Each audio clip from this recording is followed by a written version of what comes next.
Вельмишановні Dear guests, welcome. We are starting in a matter of minutes, so please take your seats, make yourself comfortable.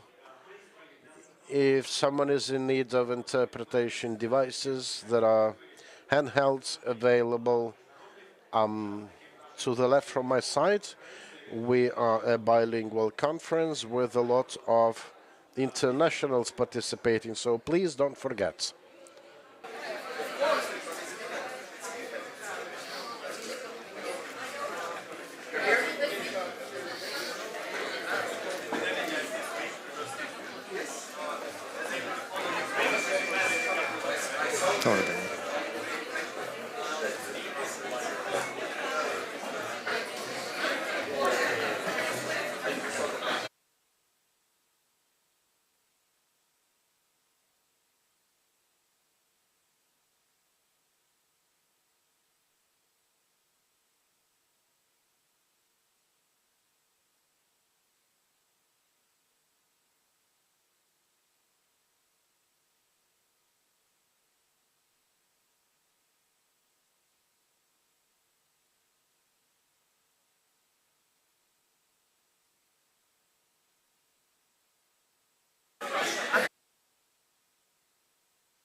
Вельми шановні гості, сподіваюсь, ми всі вже готові до Dear guests, I truly hope you're all ready to kick off our event. Please make yourself comfortable.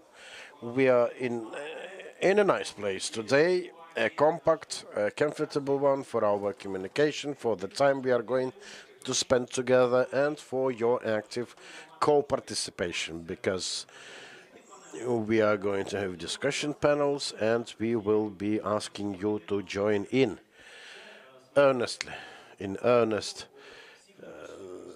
We are going to have a kind of event when practically everyone will have a chance or be compelled to participate. So let us get ready to hear a lot from many of us.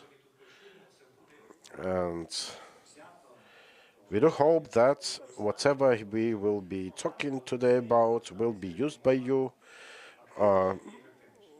for the benefit. I'm Oleg Panyuta.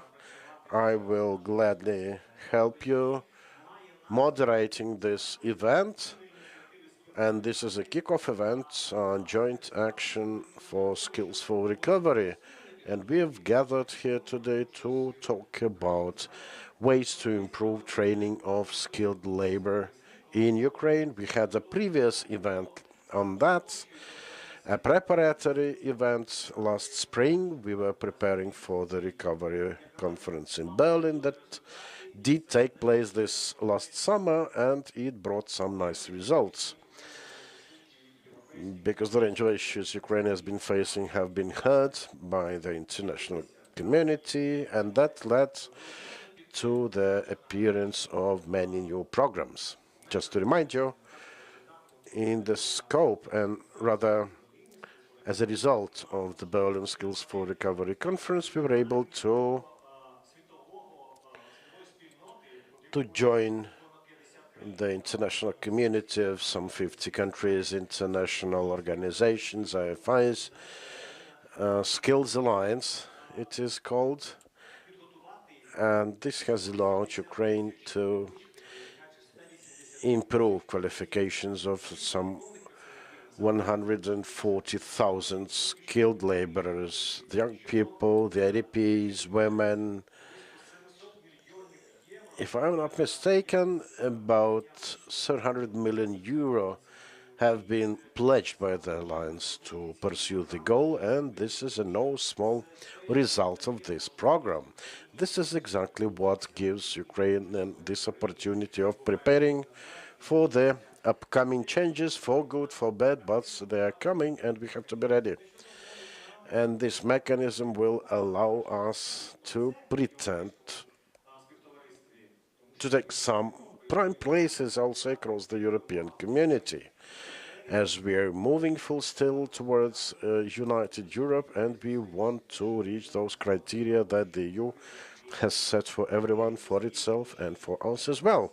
So we have this high, lofty goal of reaching the standard, and this will be the key topic, cross-cutting one for our panel discussions. The first panel, and by the way, I'm very much hoping that we will be good with all of the panels without interruption, but in an unlikely event of some air raid alert venturing in, please follow the advice from our event coordinators to go to a safe place, which is exactly a minus first underground floor, which is an underground parking lot. I also advise you to switch your mobile phones into flight mode, maybe a silent mode, and I hope that you have interpretation available for you. Without further ado, welcome our first discussion panel, which will be about applying international experience to qualify workforce for Ukraine's recovery. Let me invite our esteemed guests to take their places and come up with their welcome speeches, and then we will have some questions I've prepared for them. Please welcome Dmytro Zavgorodny, Deputy Education and Science Minister.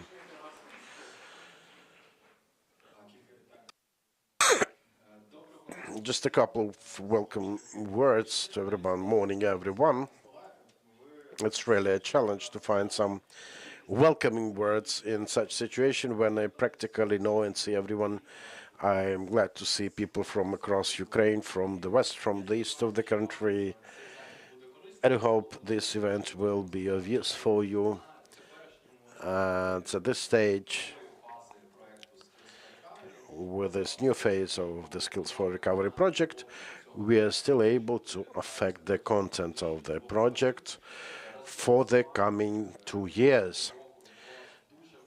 Within the year, we've got a lot of activities and projects. Many of them are now completed. We will be hearing about the outcomes and outputs. Those of you working at education institutions during the previous phase of the project already know the results about adult training and so on, and we are waiting for the scaling up of the results. We are ready to take your wishes and your intentions for the upcoming new phase. And first and foremost, I'd like to thank our partners from the GZ, the EU, Poland, Estonia, who have joined this project. Thank you. Thank you for your support. Thank you, Dmitro. Please welcome Tatiana Berezhna, Deputy Minister of Economy. Morning, everyone. Glad to see all of you. Nice to see lots of people with experts' background on the topic we are to discuss. Nice to have this unique location, quite suitable to produce some new ideas. And actually, things we're going to discuss today are going to have a substantial impact on the economy of the country. I'd like also to make a special focus on our defense and security matters. The more skilled workforce we have, the more tax receipts we're going to have for the budget, the better we will be off in our fight. And this is a topic that goes beyond the limited range of narrow professionals. This is one of the overarching themes so much important for the country, and the Minister of Economy I'm representing will be glad to share its plans and upcoming projects. We hope also to announce some new pieces or resolutions on that. And I'd like to thank our project partners for scaling up the early results of it, because there is a great number of people in Ukraine in need of our support, our assistance. It won't be possible to tap into that with just public resources available. So it's good to know that we were able to enter the Skills Alliance at this summer's Berlin conference to allow us to fill in the gaps and to work in concert over the improvement of qualifications and the training of Ukrainians for the good of our economy and national security. Thank you. Please welcome Henrik Huitfeldt, head of the local and human development section at the EU delegation to Ukraine. Please.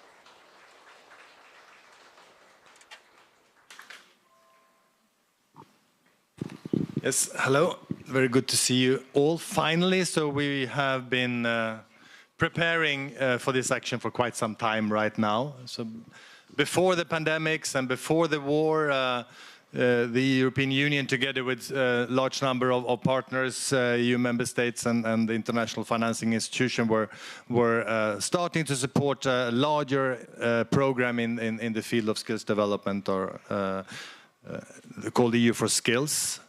Now, 4 or 5 years later, the situation is very, very different, but the topic is not less important, and so that's why we are back here today. So I wanted to start with saying 3 major things. I wanted to say some words about why we're doing this, and I also wanted to say why we are doing this together with so many other partners, and lastly say something about coordination among these, because when we're many actors, coordination is very important. So first, the reason why we are here. So I think the vet system has gone through some reforms in the last 5 to 10 years, but still it's a lot of things that needs to be done, especially when it comes to making it more flexible towards the labor market, focus more for training of adults in different formats, short-term training, etc. And in doing that, also using the capacity that the vet system has now, primarily used for youth until now. And that's also a possibility or an opportunity for the vocational training centers to get income so they can further develop their center. So I think that's really important. And secondly, of course, the Russian aggression and the war has changed the situation. We have IDPs, we have war veterans, we have a lot of Ukrainians now living outside. We want them to come back to contribute to the economy. So the whole setup has changed, and of course the training system also needs to adapt to that. But in this context, we also have a more positive agenda. We have the EU integration going on, and I think the future for Ukraine, which I saw in 2018, 2019, it was, I think, years finally when things were taking off. There were more and more joint business projects, and you saw investments coming from the EU in Ukraine, but then everything stopped in a way. But that's the future. So we need to do things that are further integrating Ukraine into the European Union. And on the more EU accession-related process, which we're also now, there are no strong EU legislation or EU acquis in this area, but they are, given the fact that there are a lot of different models in EU countries, is a lot of coordination and sharing of best practices taking place between EU member states. And I think here it's also important to bring in Ukraine in that context to both see and learn from other countries, but also contribute to that development. That's what the EU is for, and then this open method of coordination. So, given this fact, we're then trying to come back to have something significant or a larger program in the skills area, and this is what we see today. So we are now contributing an additional 6 million, and partners Germany, Poland, Estonia is adding some other funds into that. And so what we are then seeing is a Team Europe approach. So we have a project where it's have a large number of member states that are participating, both in contributing with financing, but in implementation. But these member states is not the only ones, because we actually have a dialogue with France, with Belgium, the Czech Republic. I think we are hopefully, I think many of them are also here today, and they are also important to bring them into the same context. So I foresee that in a couple of years maybe we can have an even broader program working with all these different partners. But if we work with so many different partners, coordination is extremely important. And here I think it's the government that needs to be in the lead. So and it's a complicated area because it's not one ministry. We have two representatives here, but it's not only these two ministries that are involved, because skills is important for many different sectors. So we are now involved in discussion of defense industry. So you have it's many different areas. So we need to set up a strong coordination system that is based on government ownership. So we have the Skills Alliance that was announced in Berlin and the Ukraine Recovery Conference, but we also have now we will set up a sector working group system that will be coordinating actors inside the country, and here we need to find a place for skills development and skills for recovery. So thanks, that I wanted to say in the beginning. Thank you, Mr. Wittfeld. Дозвольте запросити до нашої... Дякую. До нашої... And let me invite also Markus Koll, Development Counselor at the Embassy of the Federal Republic of Germany in Ukraine. Thank you so much. And should remove this. Good morning, Privit. It's a great pleasure to be here today. Also, being part of this project, Skills for Recovery, together with our partners. I mean, we all know the numbers, and it was already mentioned on the panel. We have many people who left the country. We have many people who are displaced. We have many people who are risking their life fighting the Russian aggression. So this all together creates a very huge human capital crisis. And of course, we just have to face this shortage of skilled workforce, which is so vital for economy. And the Deputy Minister Bereschner already said it. We need the economy going. We need resources for this country. We need to strengthen the resilience of Ukraine. And of course, also, and Henrik made that point, thinking about the future after a war and in the whole context of a US session. So Germany is very happy that we are being part of this endeavor for over 6 years, supporting training of skilled workforce. You already mentioned the EU for Skills program, which was already a co-financing project. We are very happy to have a strong implementing agency with GIZ, who is helping to implement that together with other partners over various programs over many years. And then the history is, in last summer, we actually started Skills for Recovery. And only in 1 year, that's what I learned, the program already was able to provide training to over 2,000 people. Quite a success story, and hopefully one which is taking off. But I'm also very optimistic because we are doing this with strong partners, we're doing this with the EU, we're doing this with Poland, we're doing this with Estonia. I think there's an African proverb: if you want to go fast, go alone. If you want to go far, go together. And I think this is what this is all about. You also said we want to bring many partners together doing this. And in this spirit, we also launched the Skills Alliance last summer in Berlin. And this brings together over 50 international partners. It widens the scope, not only donors, not only international organizations, but also private sector, which has a key role in all of this, and civil society organizations. And yeah, we are happy that we were also part of facilitating this together with every one of you. To do a bit of advertisement, we also have some fact sheets about this. And if you are more interested in the Alliance, you can definitely get one and inform yourself. It's also on the EuroC website. But just to say, doing things together in the Skills Alliance and helping Ukraine to address the challenges of today, but also of the future. Thank you. Дякую, пане Маркусе. Thank you, dear Marcus. And please welcome Agnieszka Góralska, Deputy Chair of the Embassy of the Republic of Poland. I've prepared my welcome words in English, but then I decided to use Ukrainian with hopes I will make it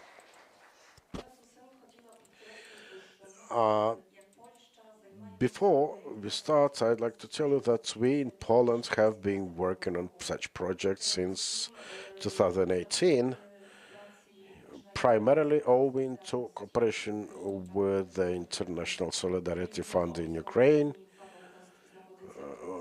Pavlo Kost, director of the fund, is here with us, so it will be possible for you to hear from him as well.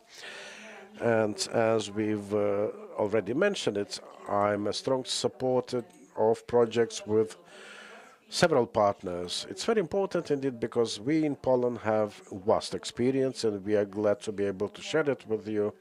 But it's increasingly important to have different partners with their visions, their experience of coming through same processes, some same development paths. It makes Ukraine better able to learn from varied experience to see what can work best. And the current situation with war going on, with Russia doing what it has been doing, really shows a range of problems for the country, from the economy to the need for the country to transit to certain European systems because of the accession path. We are, by the way, deeply impressed with your ability to do so in such challenging conditions. We will gladly share our experience with you. We were able to overcome our own problems related to transition from communism and socialism towards democracy and capitalism. We were able to capitalize on that, and now we are a part of the EU. I think our experience will be of value for you, and it will be included within the project as part of experience, our experience.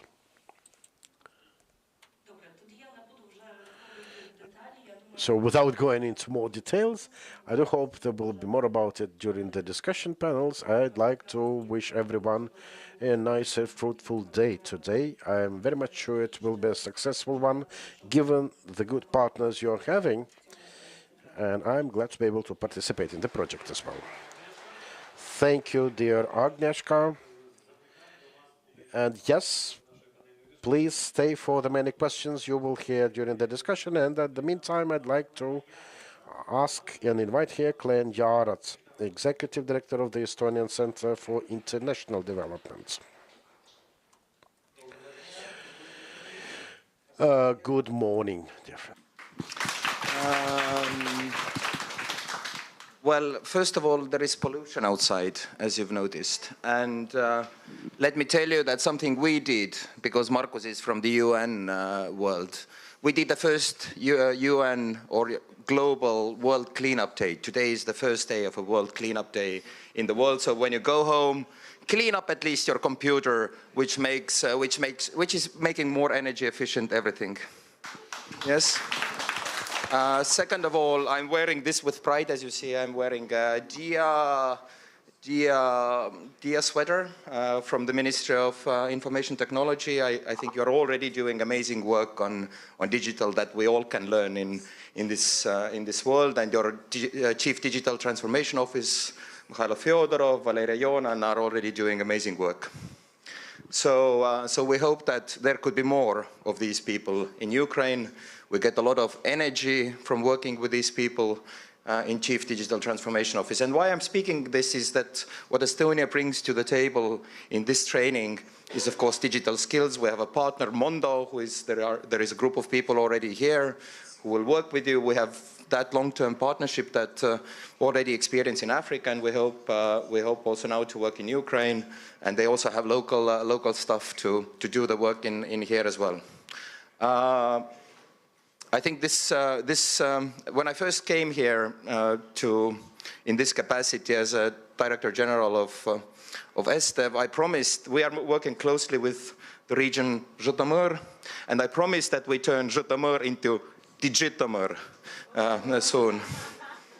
So this is a promise, and this is what we are going to work. So everyone, it will be the Silicon Valley of Ukraine in the future. So I'm sure we will be able to deliver it. And last but not least, I want to say that I'm personally also invested in this. We're not trying to tell you something that we haven't learned ourselves.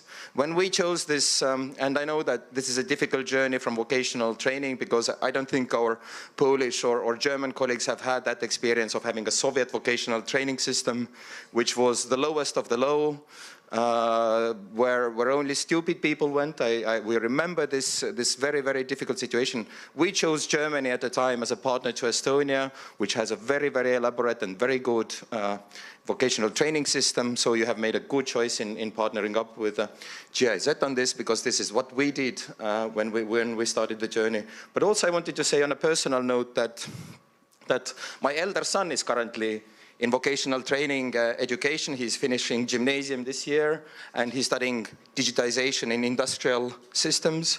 And he's already looking forward to work in a technical university to follow from the vocational training in there. My younger son started gymnasium which is next to Tallinn Technology University. They have a curricula that works both ways in Tallinn Technology University as well as their gymnasium level. And I personally did a master's degree in digital transformation 5 years ago, so I have a master's degree on this as well. So it is not something we are trying to tell you that this is good. We are personally invested in it, so you're getting that experience. Thank you. Дякую. Дякую. Дякую, містер. Thank you, dear Glenn. So, international experience, how to use it to improve the workforce in Ukraine. Quite a powerful panel. And yeah, it has been mentioned already that back in 2023, the Skills for Recovery program was initiated by Germany. Now we have Poland and Germany and Estonia joining in. And we have many more experts with much more accumulated experience to learn from. Still more that the recovery of Ukraine is an ongoing process.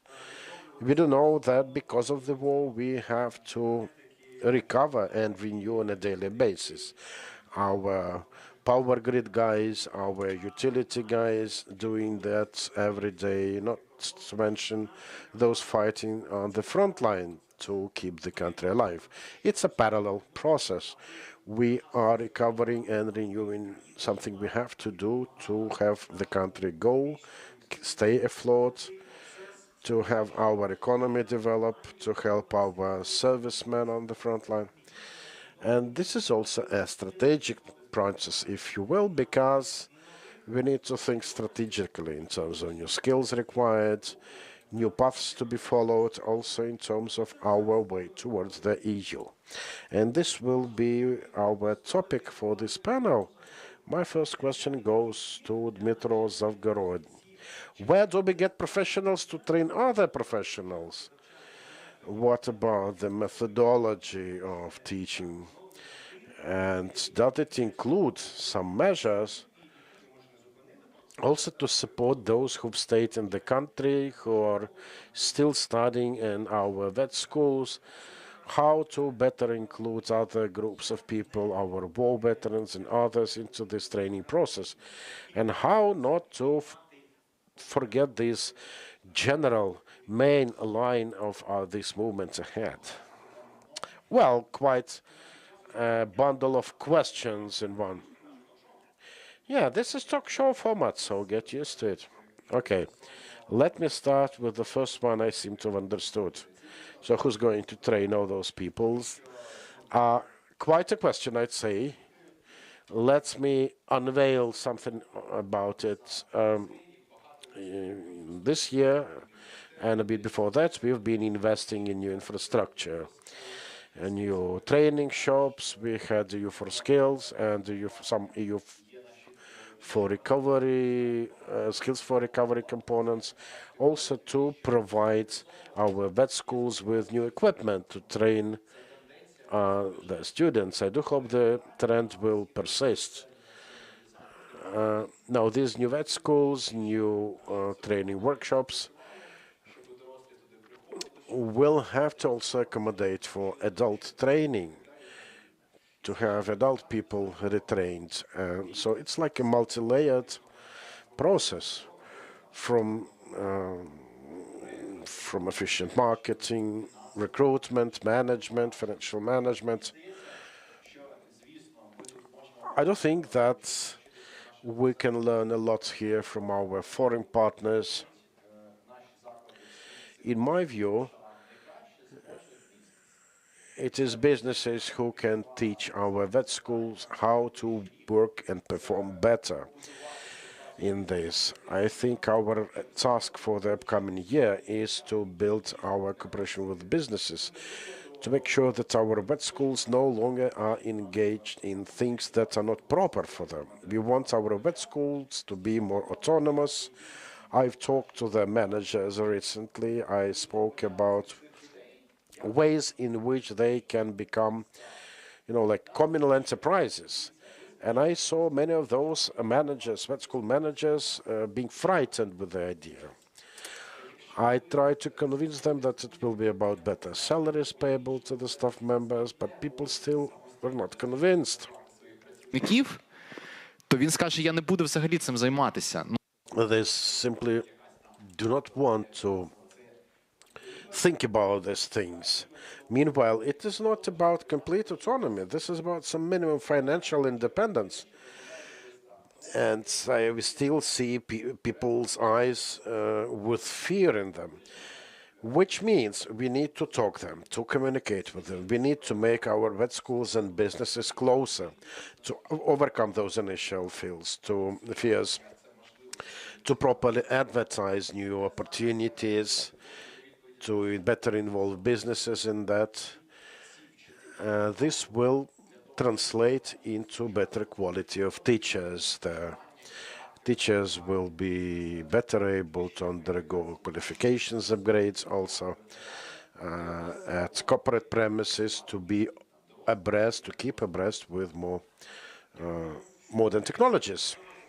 Okay, thank you. Now, Tatiana, over to you. What is the key challenge for Ukraine? Shortage of skilled workforce, or the skills incompatibility with what the market demands? Thank you. This is right, bullseye questions. Coming to challenges we've seen, the Ministry of Economy prefers using data to answer such questions. We heard that 58% of employers complain about the lack of skilled workforce. We do understand that there are about 3 million unemployed in Ukraine. From here, on the one hand, we have vacant people, on the other hand, no skilled workforce. This is called structural unemployment. This is what we're working on at the ministry to overcome it. In the scope of it, we've started a bigger project to set up supervisory boards at vet schools involving employment service, which is, by the way, subordinate to the Ministry of Economy. We have 8 vet schools with quite substantial numbers of positive employment for the graduates.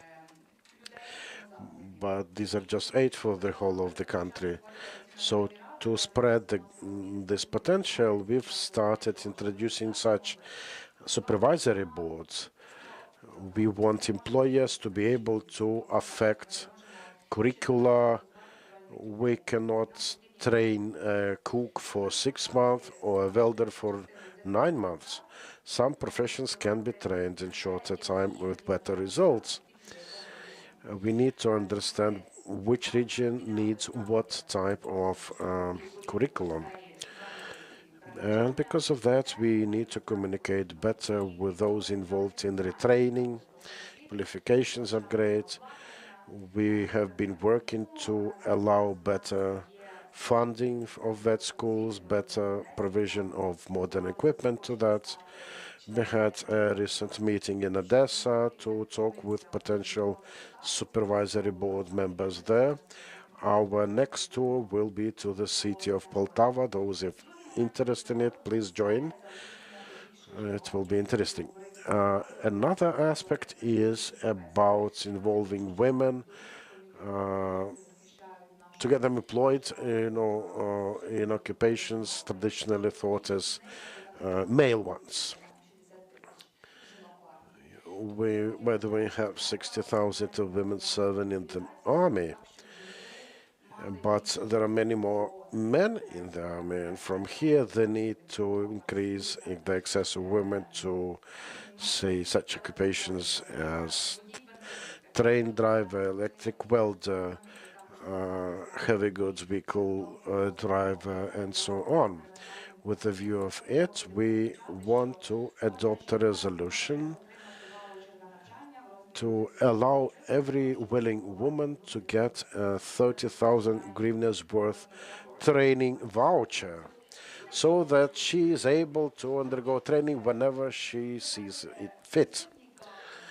Yes, I do know, and I already okayed this draft resolution. Nice to see that we have like-minded people in the government really wanting the economy to have more better employed professionals. Yes, we sent to Dmitro the list of occupations that, in our view, can be open for women, and then this part of legislation will go to the cabinet for final approval. Third, we want all these to become attractive for the public. At the moment, the voucher system is rather cumbersome with some paperwork involved. We want to go through DIA to make it fully electronical, to make it easy for people to use it. And the fourth, our effort is upgrades to the labor code, or rather making a new one to improve training opportunities on the job training, particularly for the young people, to ensure that the young workers have better chances of fitting into the existing labor force. Number 5, we are coordinating our international partners to ensure better, wider options of retraining. Without them, we won't be able to comply with our plans. So thanks for being with us, and thanks for working together with us. Thank you, Tatiana. And my next question goes to Heinrich. Now, we do know that the EU also has some challenges related to employment and workforces. It's not uniquely Ukrainian program. This is because of the aging of the population, relocation, migration. Say companies may relocate to companies to countries better suited to their business. So why the EU is helping Ukraine despite having problems with employment itself?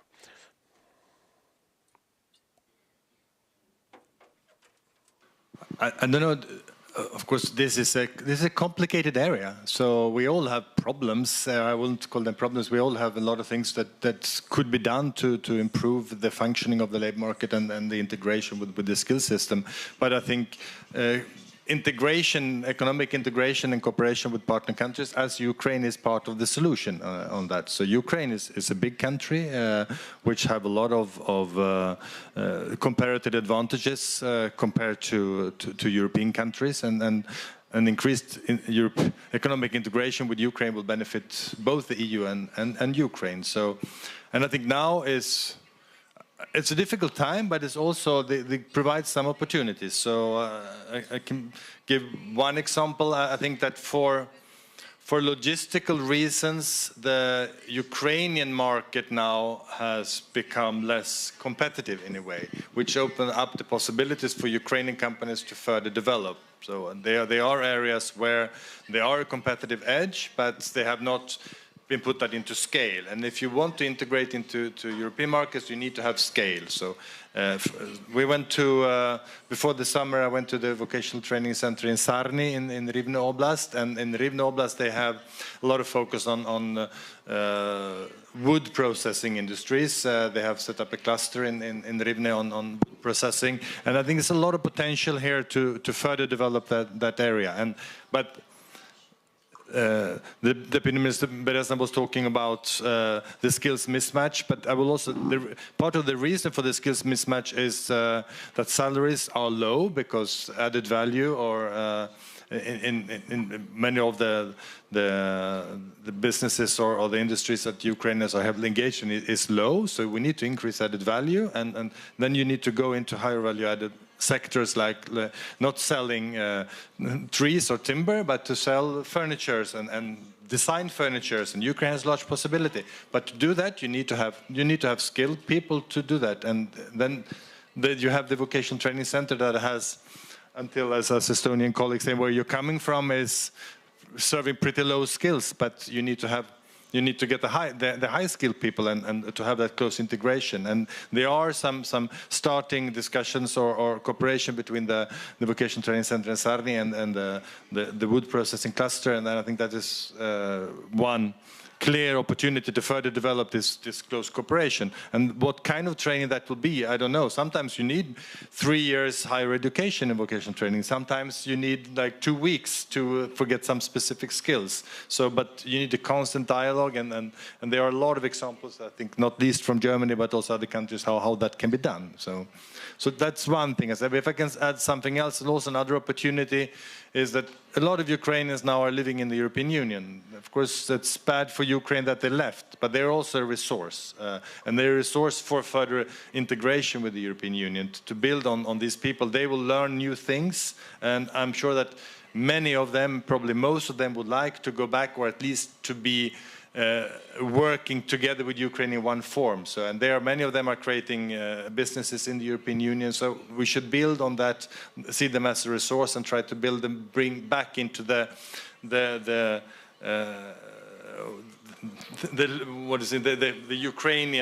Ukrainianness of them, and strengthen that. And that's also what we can do through the Skills Alliance, but also through smaller scale projects at the local level when there are a lot of things to do. So, thank you.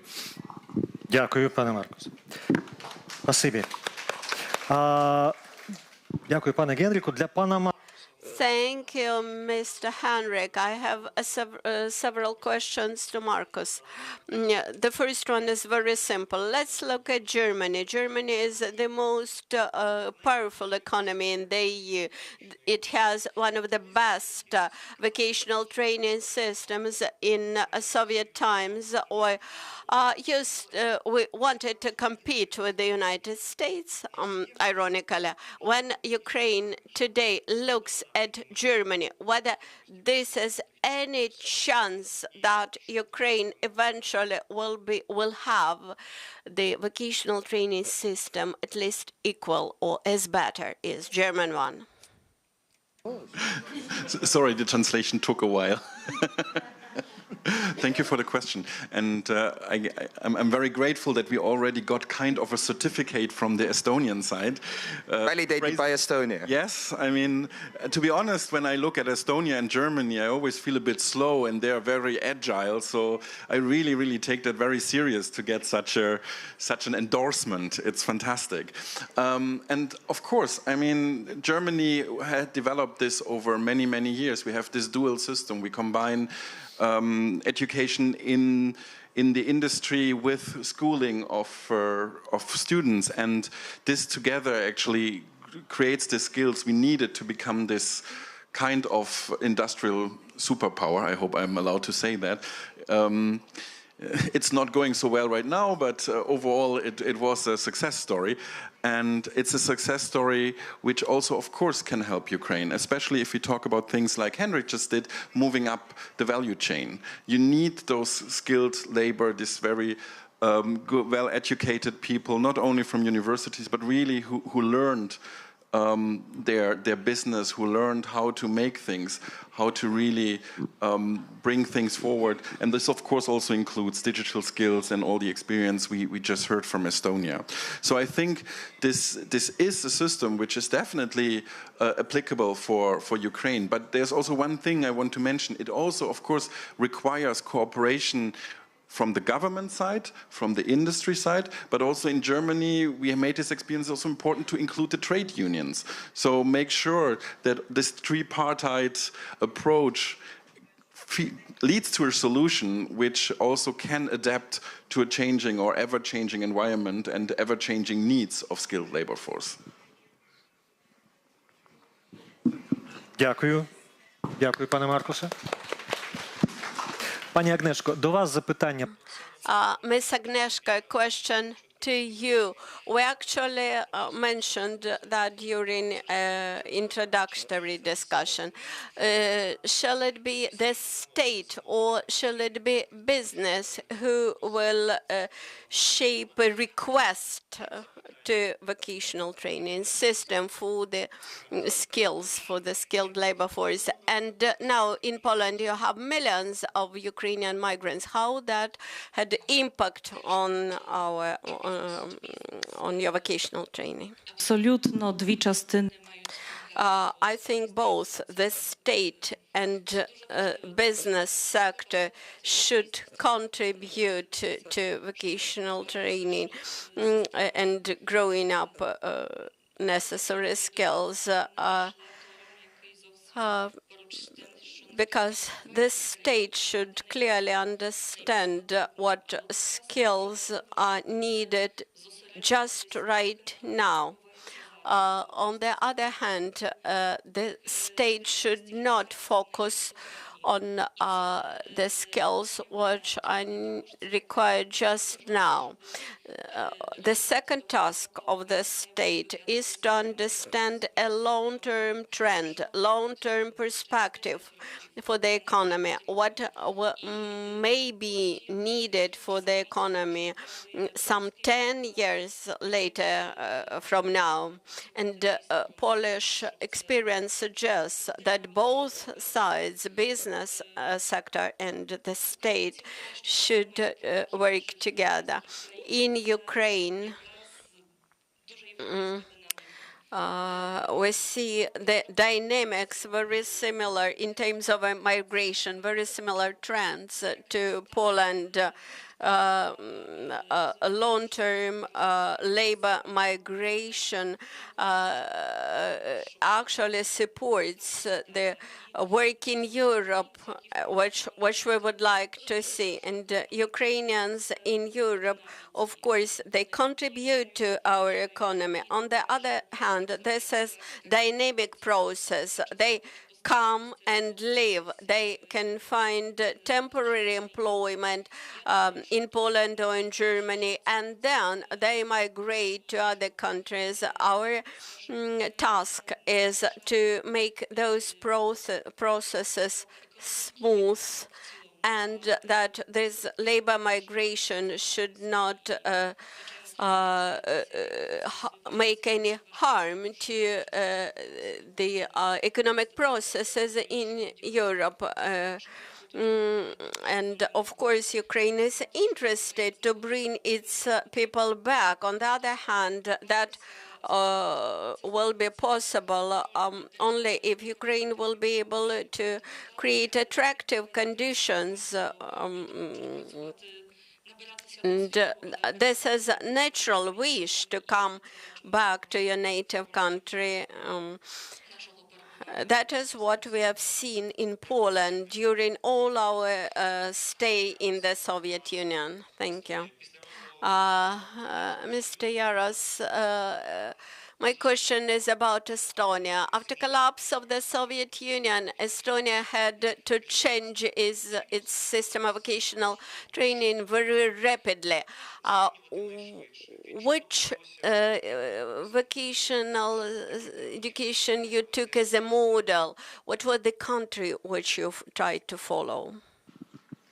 Markus already stole my quote of Ubuntu that, if you want to go fast, go alone. If you want to go far, go together. So I use Picasso. Picasso said that good artists copy, great artists steal. So this is what we did. When we opened up, we knew we have this geopolitical window of opportunity and a very narrow one to escape. Even Helmut Kohl said to us that we will never be in NATO. Even Helmut Kohl said to us, we will never be in European Union. So I think on the other side of that room also, that of course we are Team Europe and happy to have Ukraine also part of Team Europe. But you have to believe that you can do it. Otherwise it won't be done. It can't be done. Yes, if you believe, then it can be done. So, but what we did a lot of copy-paste. I told Markus yesterday that we copy-pasted a lot of German legislation. Estonia did that also on purpose because we also subcontract a lot to Germany. So it makes sense to us to do that a lot, to try this, because you will probably, Poland is benefiting a lot from working with having German industries and subcontracting to Germany. Maybe you will too. So it is your choice how and which partnerships to make. The second thing maybe I would want to say is that we did two things. And of course I don't know the whole story because I'm not that old. But the two things were that the vocational training has to be really close to the entrepreneurs. So you really have to work hand in hand with apprenticeships, local entrepreneurs. And this is something that is missing in Ukraine. If we go, at least my experience in Zhytomyr, maybe everywhere else it's going fine, but there is no habit of working with entrepreneurs locally to actually address the skills issues, to work together at the skills issues.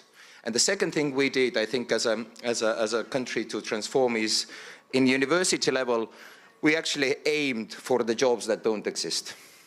We said that we will not change our university system into actually addressing labor market, but actually addressing the future jobs. So the vocational training system to adapt for the needs of the entrepreneurs, to also to move higher up in the ladder, and the university system for the future, for the jobs that don't exist, for the enterprises that don't exist, also to attract FDI, foreign direct investment, to Estonia. I think something which you might also learn from Estonia, and this terrible war and, of course, amazing resilience of Ukrainian people will give this opportunity to you to change systems faster, to learn quicker. And there are certainly some stereotypes in here that I hope you can overcome quicker than we did. And one is, of course, that certain jobs are not for female. And you have an amazing workforce currently because men are at war. Amazing opportunity to actually change that perceptions. Even when we have discussions in our region at the local level, you know, bus drivers, tram drivers, tractor drivers, these are not jobs for women. In Estonia, women can work in them because it's technology. It's not anymore hard labor. Today, a tractor is more like a computer than a tractor. So, I mean, you have to work like a computer. So, I mean, to get these perceptions and stereotypes away that you used to have, because we have the same vocational training system that we used to have. Only the stupid people will go there, as I said. When I was young, it was something where no one went because it had the perception that vocational training is something like that. My son is now in vocational training, so that's what I'm telling. The perceptions need to be changed. I think the kind of it needs to get to have the system that attracts good people into the system also. And I think it's in your hands to do that. You can do that much quicker than we did, but it took a long time for us to change, especially some of the mentality of the system. And I tell you, the third thing maybe also from our own experience, because the wooden architecture and forestry was brought in here. We are building modular houses in our region and try to introduce modular building into Ukraine, because we have that. Estonia is a forest-rich country, but we also understood that it is impossible for us to think the way that it is an export market for us, because we are too expensive. We can sell to Norway, but certainly not to Ukraine. So what needs to happen is that the standards in vocational training, the standards in technical universities, and also of the workforce need to adapt from this kind of raw material economy into the kind of economy that does that. And this is what we aim. We always bring in Ukraine workforce, Ukraine companies, now Ukraine universities, and change that kind of a perception that you can move from this old Soviet type of building system into the new one. So you are exactly right on doing this, and the sooner you can get that, the sooner you get rich. Дякую, пане Яросе. Спасибі велике. Дякую, що в своїй відповіді на кілька запитань відповіли. Thank you so much. You have actually answered several questions at one time, and I agree with you that attractiveness of vocational training and working occupations is very important. Ms. Agnieszka, what would you advise Ukraine in the context of approach to the ascension to the Soviet Union?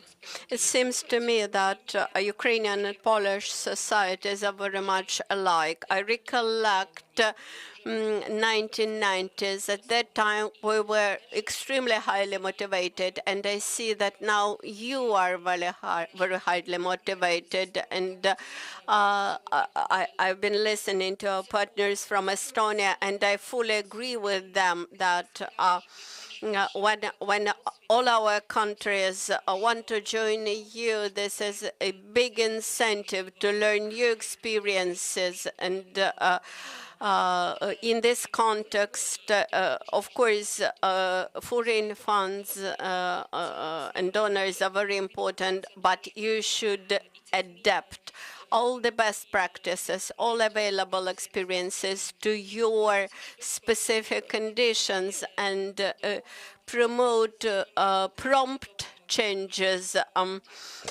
Of course, Estonia and Poland some 20 years ago were in a very favorable geopolitical moment, but now Ukraine has this very positive geopolitical momentum, and actually what we are doing here, we are trying to transfer our experience and best practices as quickly as possible today.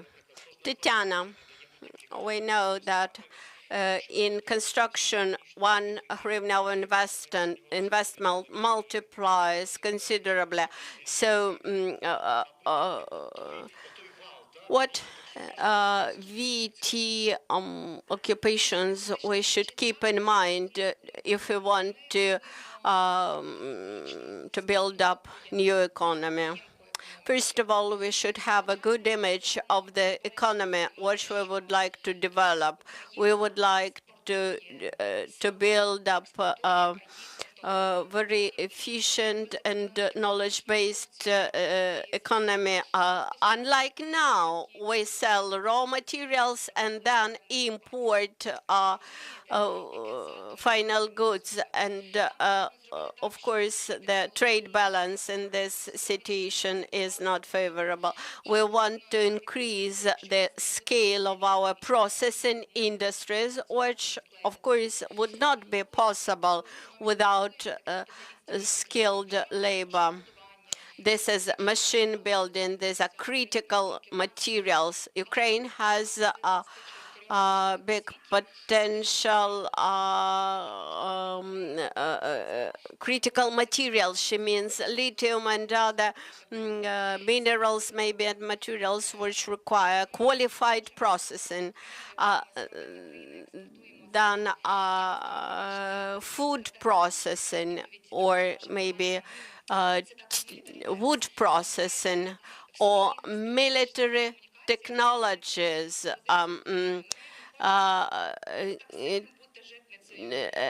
Even our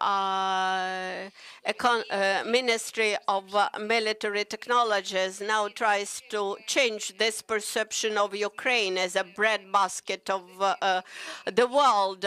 We want to be a country which is able to produce high-tech weaponry, and I believe that it is rather prestigious to work in those sectors, to be almost a white-collar worker in production of high-tech weaponry. And but this requires big effort from businesses and from ordinary people.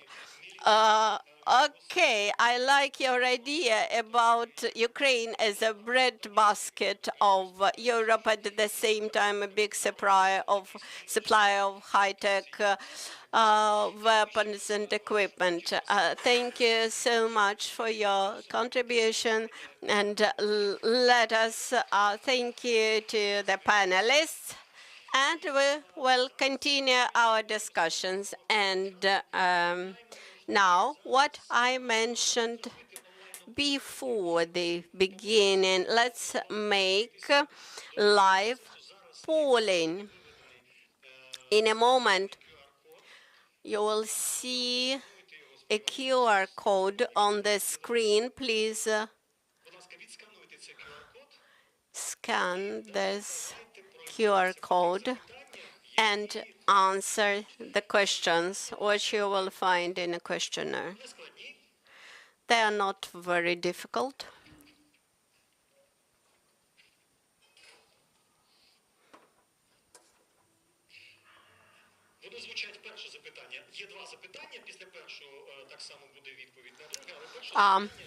The first question, let us answer it first.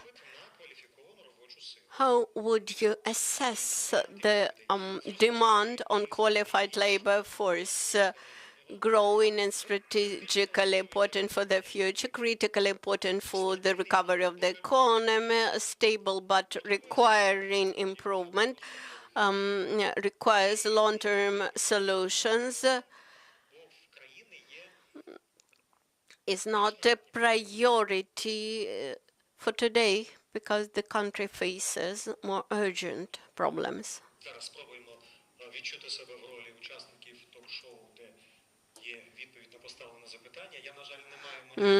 I feel myself as a participant of a talk show. Unfortunately, I'm not as advanced as they are on TV.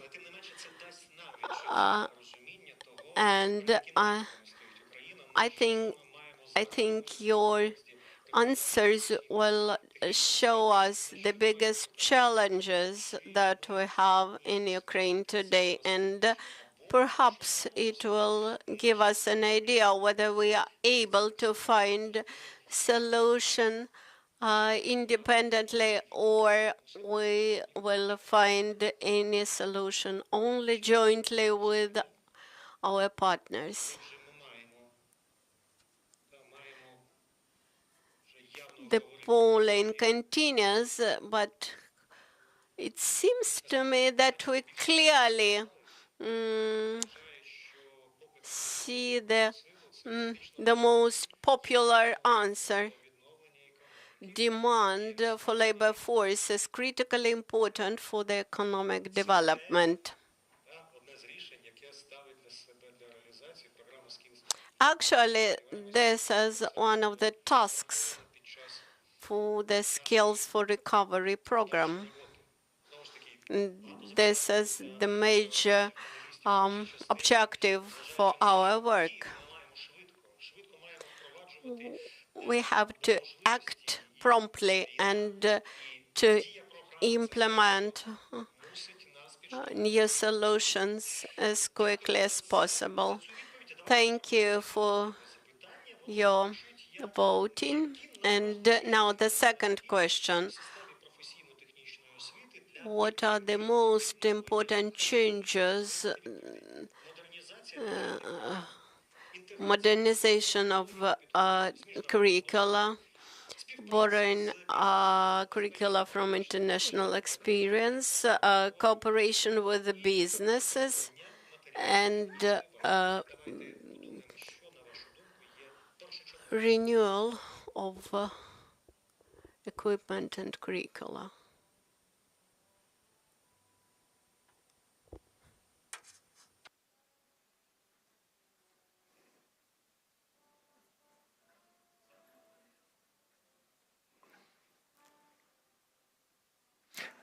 Бачите, держава і бізнес поки Both the state and the businesses suggest to work together and to develop the strategy together and to take the priorities together. Later today, we will have a special panel dedicated to this issue, and I think that it will find out some approach which could be applied here. Again, 53%, more than a half of our participants believes that cooperation with businesses would allow to ensure efficient VAT. Thank you for your answers. It was anonymous polling. Don't worry. And now we have a possibility to listen to those who will implement the programs which will be developed today. I'm happy to invite Mr. Mikhail Paul and Mr. Costa with their presentation, Skills for Recovery, and key outputs from the first year of the program implementation.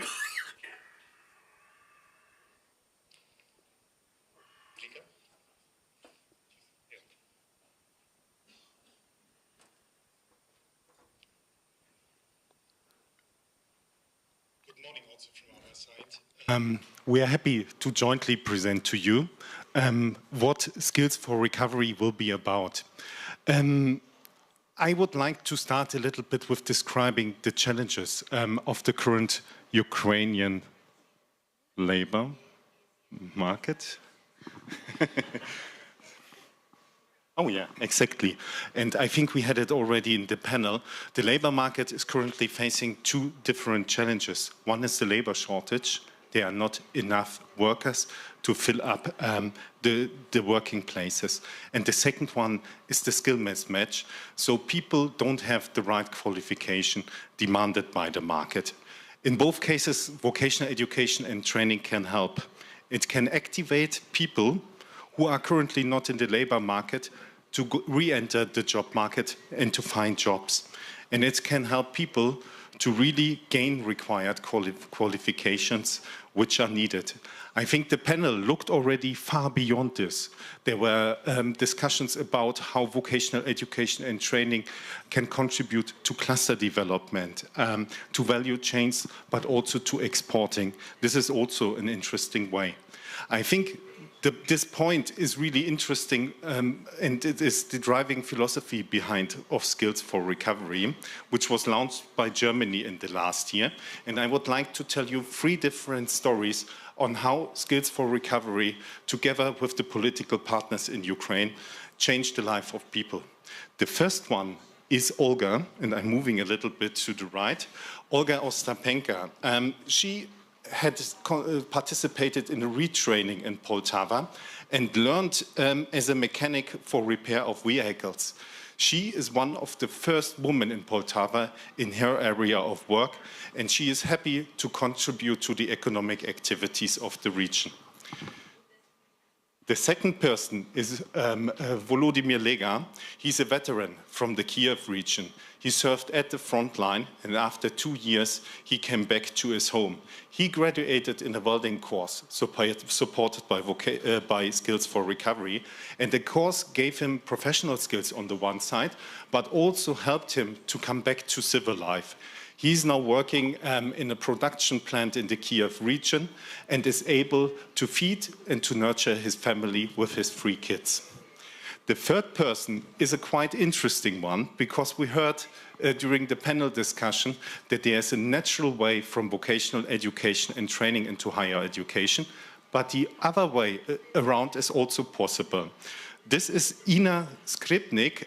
She was a lawyer in Mariupol, and because of the war, she got displaced and moved to Kryvyi Rih. She participated in an electrician course supported by Skills for Recovery in the VET school, and afterwards was hired by the company in which she made her internship.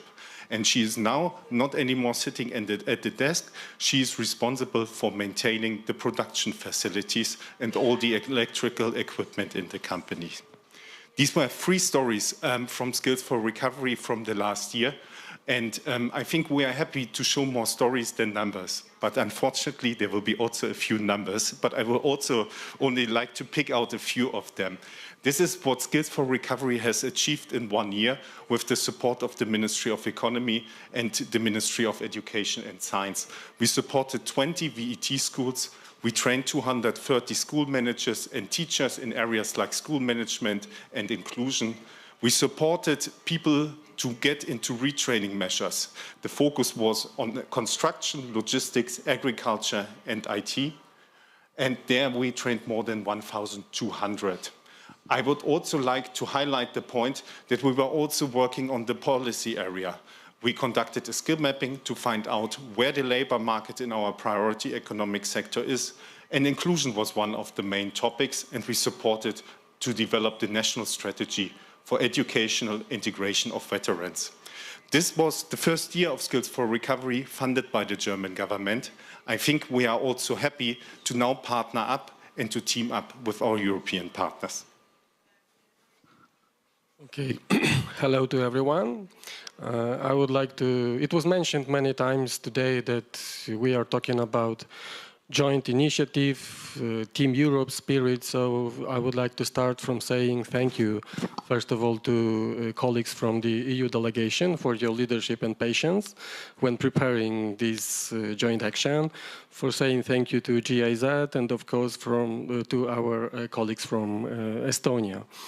So you can see the whole amount of contributions of partners in when it comes to VAT reform in Ukraine. We are talking about 25.5 million euros.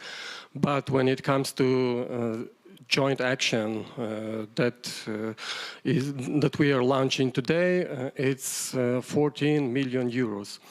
And this money will be spent, will be invested in Ukraine starting from September this year and until June 2026. It was said many times that implementation agencies who take part in these projects are German GIZ, Polish Solidarity Fund, and from the Estonian side we have NGO Mondo. Of course, it's very important, it's highly important that our partners in Ukraine on the central level are Ministry of Education and Science and Ministry of Economy. Our geographical scope will cover all the territory of Ukraine.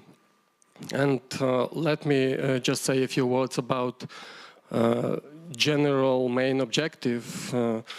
I would say that our final destination is achieving situation when qualified workforce is available for the recovery of the Ukrainian economy. And how we will try to get to this point is, I would say that we are going to move under three main, very generally directions: ensuring the continuation of initial training for young people, providing further training opportunities for adults, and activating vulnerable groups of Ukrainian society, such as women, veterans, or IDPs. Okay, that's it from my side, and please, Michael, thank you. Continue. I think everybody is interested what will change. I think we are appreciative for the additional contributions of the EU and the member states here. So the overall contributions will go up to 25.5 million euro, whereas the joint action would contribute 14 million euro here. What will we achieve with these additional budget? I think the Polish Solidarity Fund as well as GIZ will be able to support the direct training of more people. So over 4,700 persons will be trained in the next 1.5 years. We will also be able to increase the number of supported providers up to 50. And like Pavel already mentioned, we will have a geographical coverage of across Ukraine. We would also invest and would have more budget available to support the replication of best practices, school management, inclusion, digitalization, and also the cooperation with the private sector is important. And we would have more funds available and more resources to support policy advisory, looking on the implementation of the Ukraine plan, EU accession, and the laws and strategies developed under the two ministries. I don't want to go deep into our concept or into our log frame which we are using. I just would like to quickly say what will we do under each of the support areas. These 3 support areas would be important for the 50 pilot training providers, which will be selected in cooperation with both ministries. We would support them in institutional strengthening, management, financing, inclusion, but also cooperation with the private sector is a topic here. We would support these 50 training providers in providing better initial and further training so that these 4,700 people will benefit. And we would also work on improving curricula, integrating digital and green skills. The last point here for the State Employment Service as well as for the vet schools is that we would like to further provide support in the transitioning to the labor market, career counseling, job placement, but also entrepreneurship support would be given here. Last but not least, we also have activities on the national level to develop strategic and political concepts, to support the operationalization of the vet law, the development of the employment strategy, and the implementation, as well as EU accession will be a topic here. And I think we are always, and I'm talking now of all of us, to always show that we are not only supporting 50, 40, 30 training providers, but that we are helping overall in the whole Ukraine, and that's why replication will play a stronger role here. Thank you, Michel. And let us describe our portfolio, I would say. I will tell you about a few words about Solidarity Fund PL and our activeness in Ukraine. So we are pillars assessed entirety directly supervised by Polish Ministry of Foreign Affairs. Our contribution to that reform in Ukraine is quite substantial. In 2019 and 2023, we were part of EU for Skills program. Since 2023, we have been implementing bilateral projects, in particular with European Bank for Reconstruction and Development. And now we are happy and excited to be the part of Skills for Recovery, in terms of which we are going to concentrate on promoting close cooperation between educational institutions and employers. We are going also concentrate on modernization of curricula. And last but not least, we would like to focus on promoting capacity building of schools, in particular when it comes to implementing their own projects.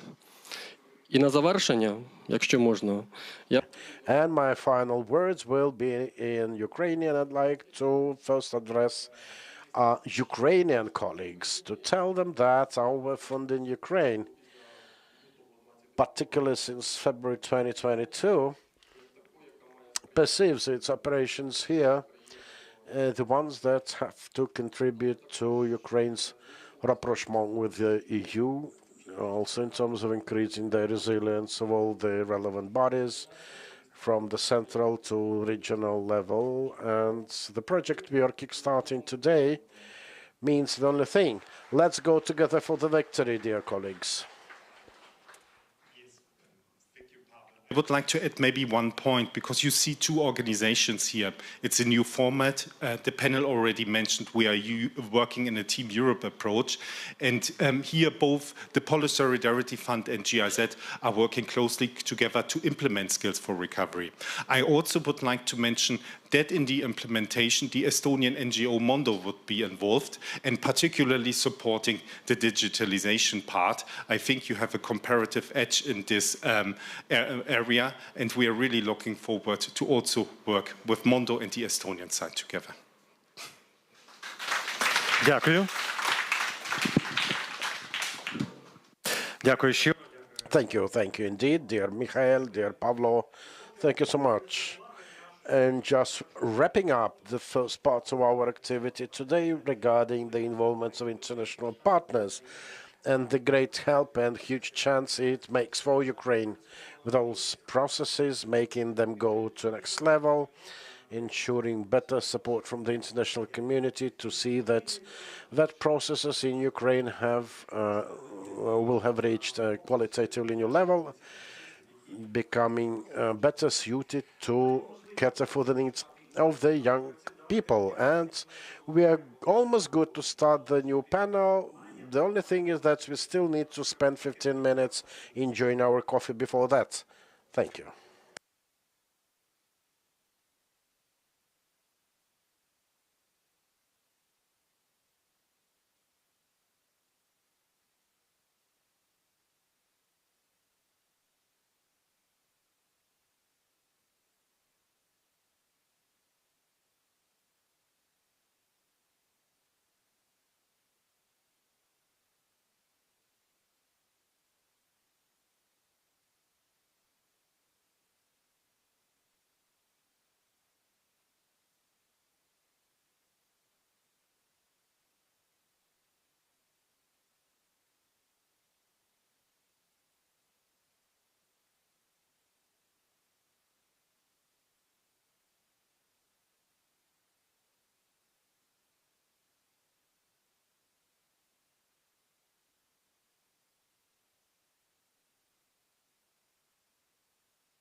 Пані та панове, попрошу вас проходити і вертатися до зали. Будемо продовжувати нашу роботу.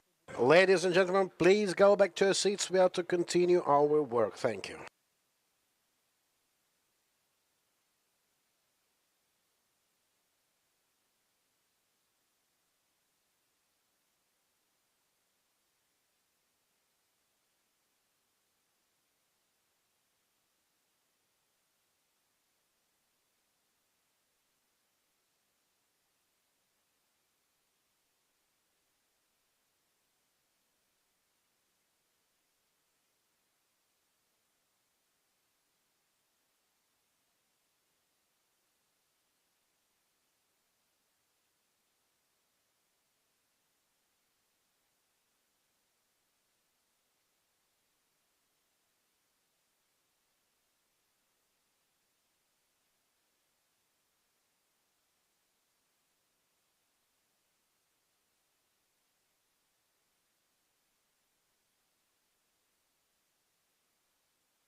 Запрошую вас до зали. Ми продовжуємо нашу роботу. Будь ласка, шановні гості.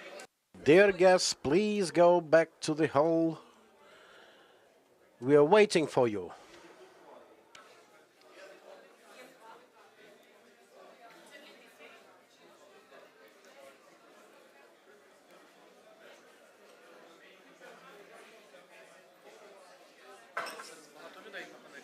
Четверо.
Шановні гості, чекаю на вас.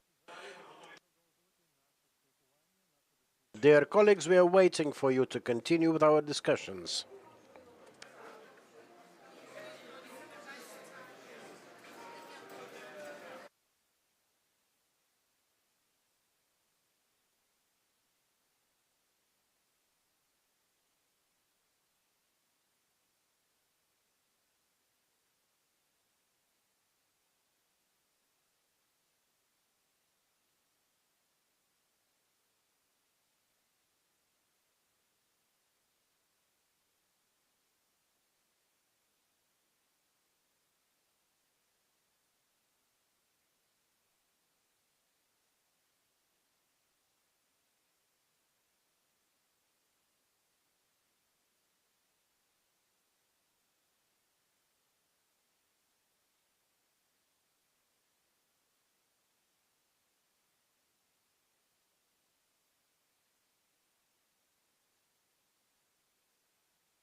Шановні колеги, чекаю на вас. Давайте, будь ласка, за хвилинку, півтори почнемо нашу дискусію, бо час не терпить, а в нас дуже багато тем є для обговорення. Мусимо поспілкуватися з вами.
Чи що? Шановні гості, давайте продовжувати нашу дискусію. Dear guests, I think we can continue with our discussion. I do hope the coffee brought you more energy and you're able to discuss things you've already heard. So we still have many more topics to discuss. And another panel that we are going to hear from to continue what has been said at the previous one.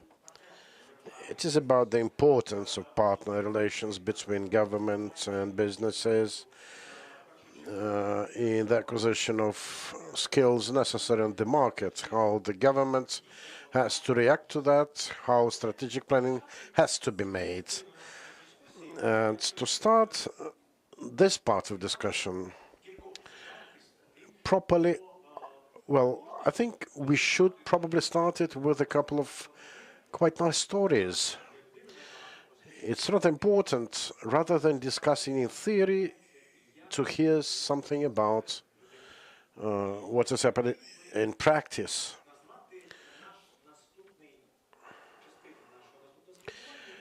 So I would call this part of our discussion as success stories. Please welcome Lubov Kotsur from Vinnytsia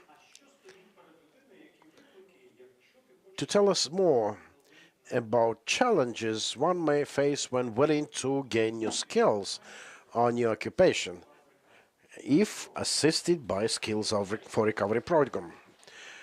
Please welcome. So please give us more. Good afternoon. I'm quite emotional now. Thanks for having me. Thanks for allowing me to share my story, a story of just an ordinary, regular woman, a mother, a wife, and now a professional wheeled vehicle repair mechanic. Before this war, I was just your ordinary Ukrainian woman. Then the start of this war in 2022 completely overturned my life and the life of my family. My husband became a volunteer and went on the front line. I wasn't entirely dependent on him materially, but I was really morally dependent on him, and his support that was what I needed.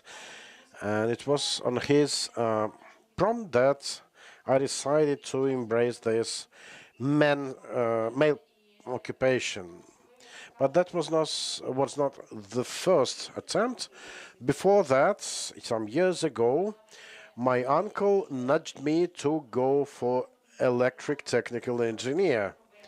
I do remember I was being asked about, like, why would you do that?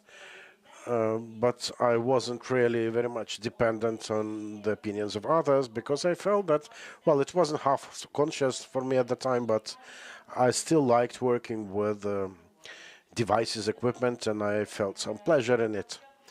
Because of that, probably at the beginning of the full-scale invasion, well, I had to master driving skills. Before that, I had an idea that driving a vehicle is just for people with some nice coordination or special skills. Then I found that it wasn't that complex. From here, naturally, if you own or ride a vehicle, you have to be able to service it. Otherwise, you risk having some shop mechanic doing some funny things to a vehicle, so you have to know what you're going to do about it. So initially, I do remember when my vehicle was in need of, some repairs, I would ask a man just to sit beside me, to ride beside me for some time, to hear if something is wrong. And not always I was given some conclusive opinion as to what potentially might be wrong with it. From here, my decision to become a vehicle mechanic. I do remember my talks with my husband when he had a chance to call me back. We practically never discussed things on the front line. We would rather speak about him returning back home, about some ideas for the future, some kind of projects we could have had already in peaceful life. Then, well, there was a moment when he came back indeed in 2022. It was preceded by some tragic events I'm not going to dwell on. But he said, this is exactly the proper time to start rethinking our future destiny. It was the beginning of spring already, and he said that we have to kickstart something. Він каже, Our initial plan was to work in agro-industrial sector. Then we heard, almost forgot, regarding the agribusiness, nearly forgot to tell you the fruits of this labor for my husband. Besides being a business opportunity, it was a strong psychological support.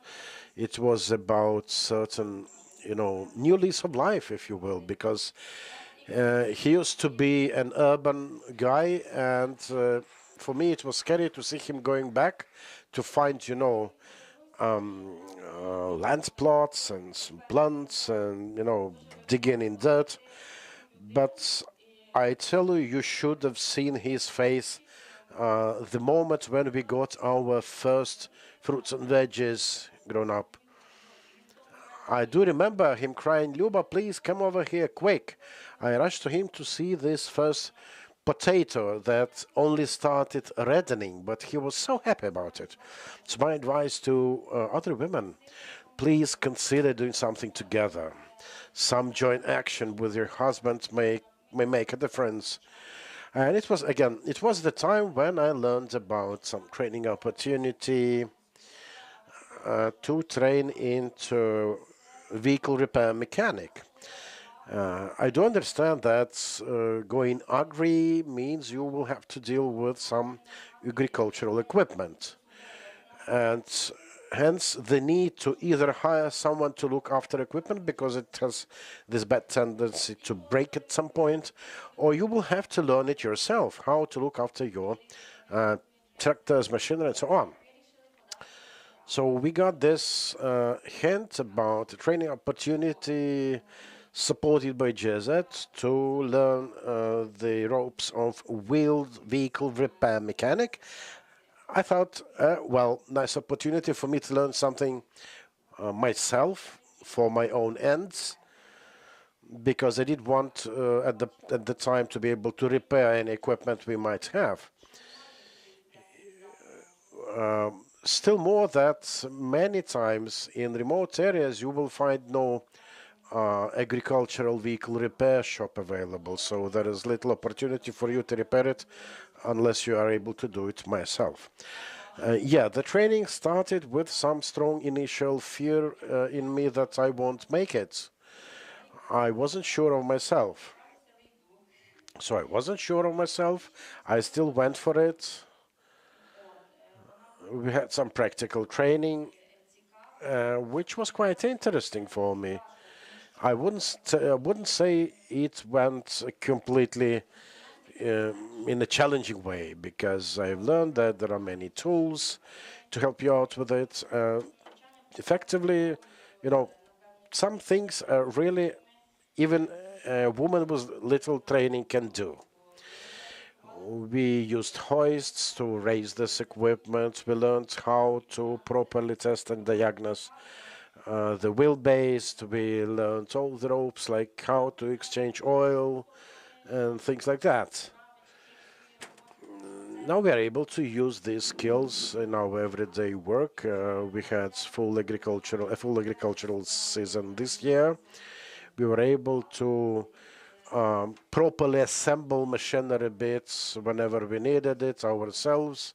We were able to use the equipment to harvest our produce. To say that, you know, occupation isn't about gender. There are no clear, you know, male or female occupations.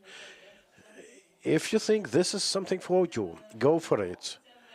You will succeed.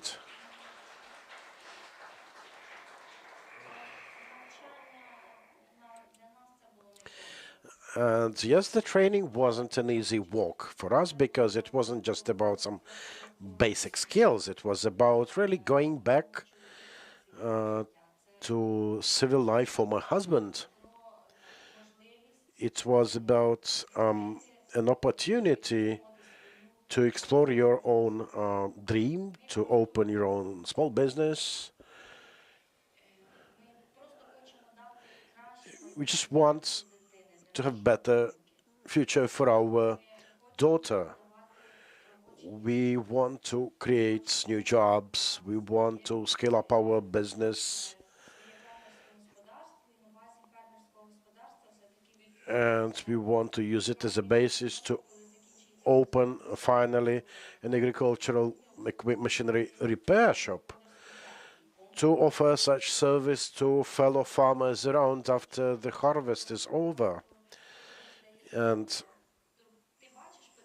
what's important, when you go about your dream and you get some real success, it is a huge boost. Definitely, if you fail, you might think that, well, you failed. Like this year, we had a hectare of land that we wanted to use to grow veggies for our domestic market. So my husband had high hopes with sweet corn. We invested the most in it. We had hopes for it.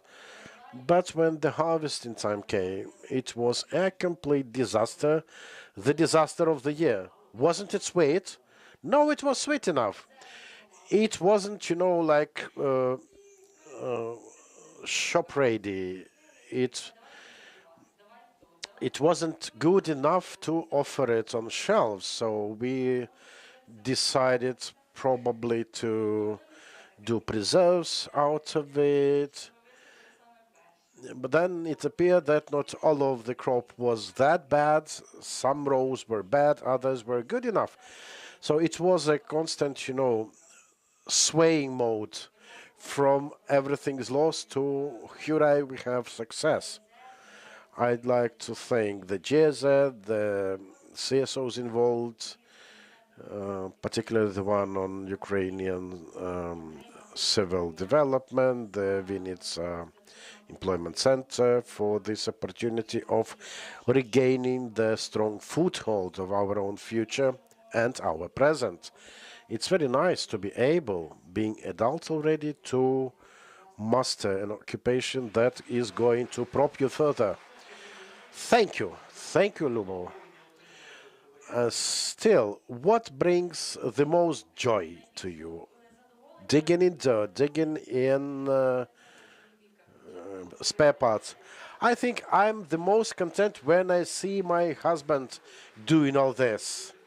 Thank you. Yeah, a happy husband means a happy wife and a happy family. Thank you. A nice story indeed, an inspiring one. Not a single one, though. One more inspiring story from the two brothers who were able to use these skills for recovery program to change their lives. All attention on screen. Родом із міста Дрогобич, ми брати. Займаємося зварювальними роботами, виготовляємо обладнання для котелень та монтуємо їх. Від товариша ми дізналися, що будуть проводити курси в Дрогобичі електрогазозварювальника. Навики зварювання ми перейняли у батька, тому вирішили підняти свій рівень кваліфікації і записалися на дані курси. Навчання проходило дуже цікавим та змістовним. На курсах ми почерпнули велику теоретичну базу, мали можливість попрацювати з сучасними зварювальними апаратами, що тепер суттєво підвищило наш рівень кваліфікації.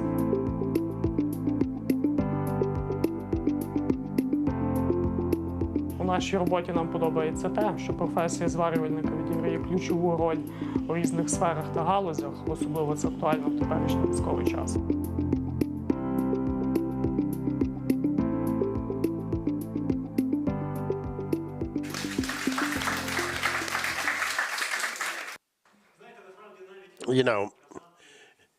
Even having a minute to show how lives can be changed thanks to a program, a project, this really brings joy because these are real stories from real people. This is not a feigned story. So I call upon everyone to find the opportunity in your life. Now, let us think what kind of tools we can use to make this happen. And our next conversation is about enhancing workforce training through PPP, public-private partnerships, the thing we mentioned at the beginning of this event. So let us have more details of it in presence and with direct involvement from Irina Shumik, Director General of the VET Directorate at the Ministry for Education and Science of Ukraine. Please meet our dear Ambassador Yevgen Klopotenko, a renowned chef, a civic activist, and cult food NGO founder, with his knowledge of our traditions and customs. Alexander Cherevko, head of the Technical Service Center at Robert Bosch Ltd. Welcome, dear Alexander, and Roman Stetsky, Director of Vet School 29 from the city of Lviv. Greetings to you over, Roman. And we are to start. PPP, challenges, and maybe some beacons for Ukraine here. Dear Irina, what are the key things for the government? How to improve the process? What are the challenges to tackle? Thanks for the question. Whenever I hear about the government needing to improve something, I do remember something we are constantly discussing among us, as it stands as the government should not stand in the way. This is the key precondition for PPP to thrive. We have a relevant legislation on public-private partnership.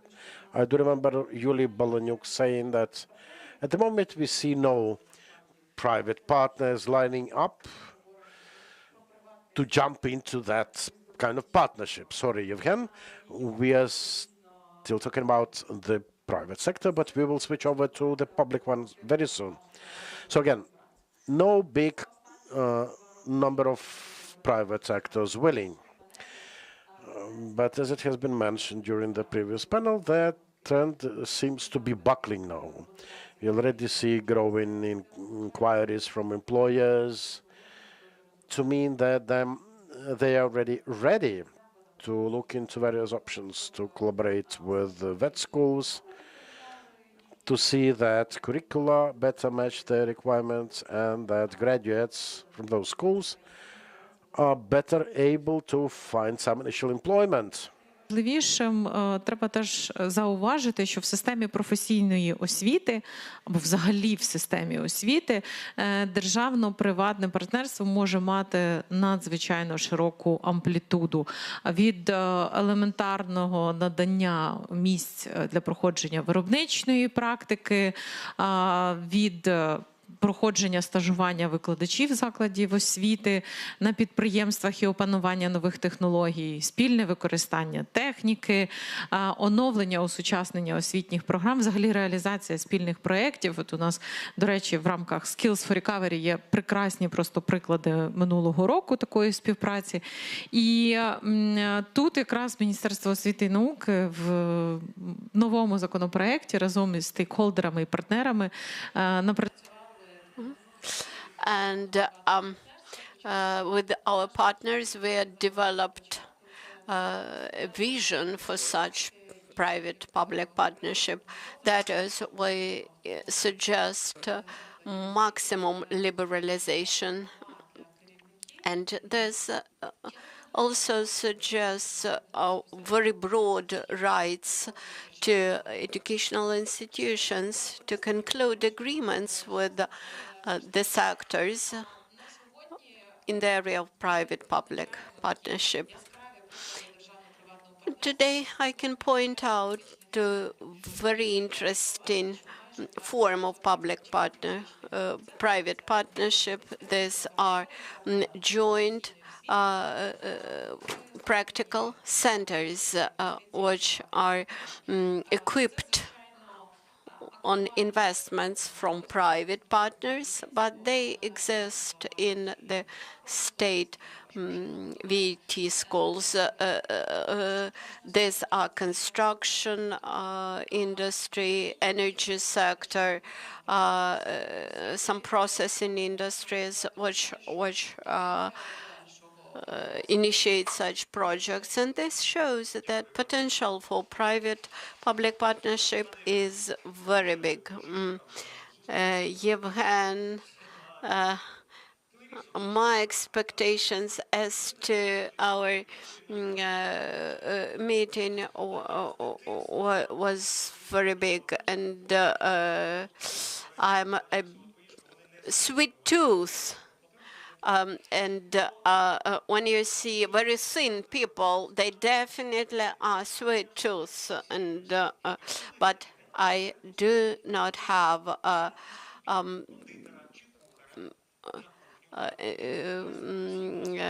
vocational training in making desserts or pastry. And I'm very fond of cooking pastries. And Yevhen, a question to you. If you have a choice between me, who is fond of cooking, and a professional cook, whom would you prefer? What do that is? Do you prefer to hire a professional and to improve the professional, or to hire me and then teach me? Well, as to you, I think that I will be ready to invest into your education. But as you mentioned that you like TV, I think that TV is not dying. I think that TV still has a future. Now answering your question.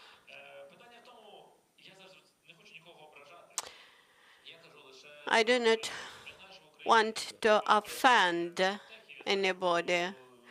I know that in Ukraine we have many VT schools, and profession of a cook is rather popular among VT schools, but quite today we have VT schools which offer training for cooks, while that has not been the area of occupation for many years. I know only about 10 VT schools all around Ukraine, which provide good training in cooking. And quite often I come to understanding that I cannot hire the cooks after VT schools because they were taught to cook something very old-fashioned and not on demand in the restaurant industry today. So that have brought me to idea to organize my own training courses. And today in all my restaurants, I have chefs which are not more than 23 years of age, and I actually grew them up. I trained them in my own trainings, and unfortunately chefs who come from VT schools for cooks, they have no idea what bechamel sauce is, which is the basics for the cook's education.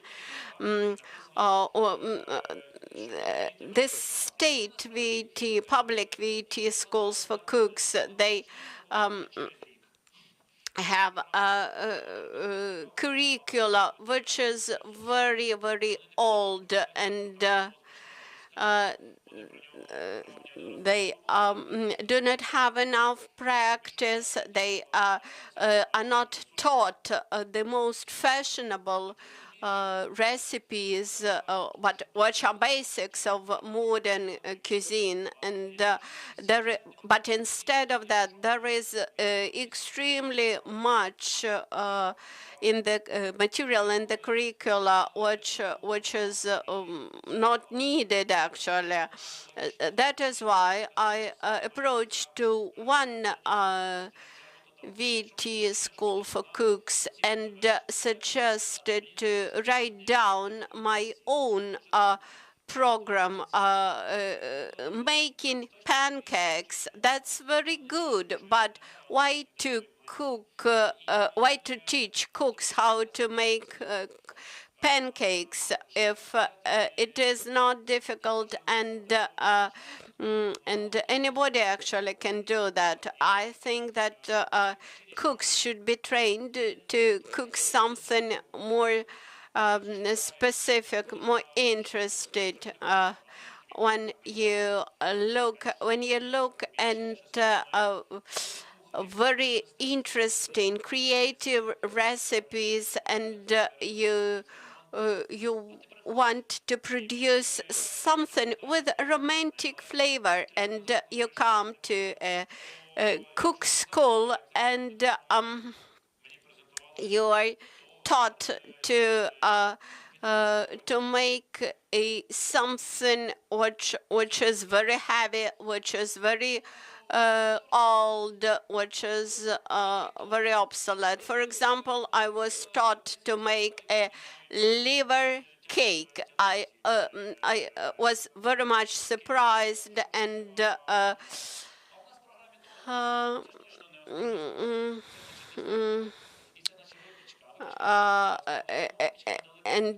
liver cake is something which is neither a starter nor antipasti and nor a dessert, and this is something which which is a nonsense. And another example is pastry cooked in friture, and this shows that, of course, you can teach students how to cook properly, but before doing that, you should approach to the restaurant and ask them, do you still cook that old goulash or something else? No, and the restaurant would answer you, we cook dehydrated carrots, or something which is more fashionable. And I do not wish to say that you are doing something incorrect. Maybe you will share something positive with us. It was just an introduction to let you smell the problem, so to say, to give you a flavor. As of now, I've never met graduates of the cook schools who would know what bechamel sauce is. That's why we developed big new curricula from which we crossed out everything that is not needed, and back in Soviet times, the most popular fish to cook were the best species of red fishes, which are now not popular, and now we teach students how to cook hollandaise sauce. And we teach students actually the most basic things. And now, with the support of the Ministry of Education, and in result of our very close cooperation, we managed to launch this curricula and to implement it. Now we are going further, and we will integrate this new curriculum well developed into municipal private partnership. And I would like to take a restaurant and to invest either my own money or investors' money into this restaurant and make it a training venue, training space for new chefs. That is, in future, all the cook schools will be able to take our curricula, to integrate this curricula into their program. And actually, we have already developed the program. This was step one. Then this step two will be our implemented project, which will eventually show how this the whole training process could be changed. And actually the training standard will be changed. Any student would be able to come to cook, and later only 30% of that time will be developed to general rules about hygienic rules, its theories, etc.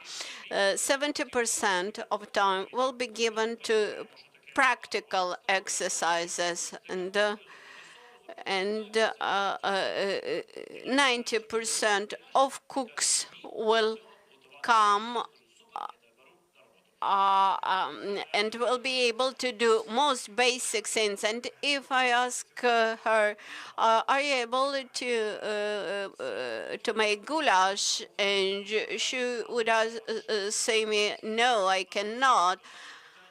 Then I'll say, I'm happy, I'll employ you. Can you tell me, please, Alexander, how the level of training for young specialists had changed? Whether you feel there's demand and order from either public sector or from business. You have made a question, an answer to which you probably know. We also feel a sharp decrease in the level of qualified specialists. I represent Bosch vehicle repair service in Ukraine. While 10-15 years ago, we were able to choose among 2-3 candidates to fill a vacancy. Now, I test at least 10 people, and now my colleagues from Bosch car services shared with me how they select best candidates. They pose three questions. The first question is, what is the square of a rectangular table? The second question, the square of a round table surface. And the third question is, how many laws do you know? Not which ones or what they are about, but how many. And these are basics of the education. This is general level of those who come after VT, after technical schools, and after even technical universities with nice trainings for mechanics who maintain agricultural vehicles like John Deere, etc., and one engineer with from agricultural academy had written, I'm very grateful to Bosch Educational Center. I have learned how to use voltaic meter eventually after technical course in agricultural university. Roman, do you have any possibility to choose among students, to choose the best, or you have to teach everybody because there are quite few people? First of all, I would like to defend VT. Yevgen attacked it somehow. No, I wanted to say that we have to work together. Yevgen, it's good that you understand the situation. As for the VT school, which I am a principal, the state order was 365 students, and we filled in all the possible vacant places for students, and we even had a competition. And unfortunately, in result of war and in result of deficit, but fortunately, we have to raise requirements as to the students, and what is important is quality, and whom do we teach, or what do we teach those people, and what equipment do we have at our disposal to teach them. And that is what we inherited. It is rather difficult to change what we have inherited. We have to train an operator of digital processing machines, and such a machine may cost several million hryvnia, and you have to find this money. The second aspect is to have a proper teacher who can teach students on that equipment. And unfortunately, today, those people who come to VET schools, these are not the best students in schools. And how can we improve this situation or revert it? We have to change perception and to change thinking. EU for Skills allowed us to make a promotion video several years ago in several VT schools, and that allowed to start changing the perception of working professions. And for the last year, 80% of school graduates decided to go to universities on the framework of skills for recovery.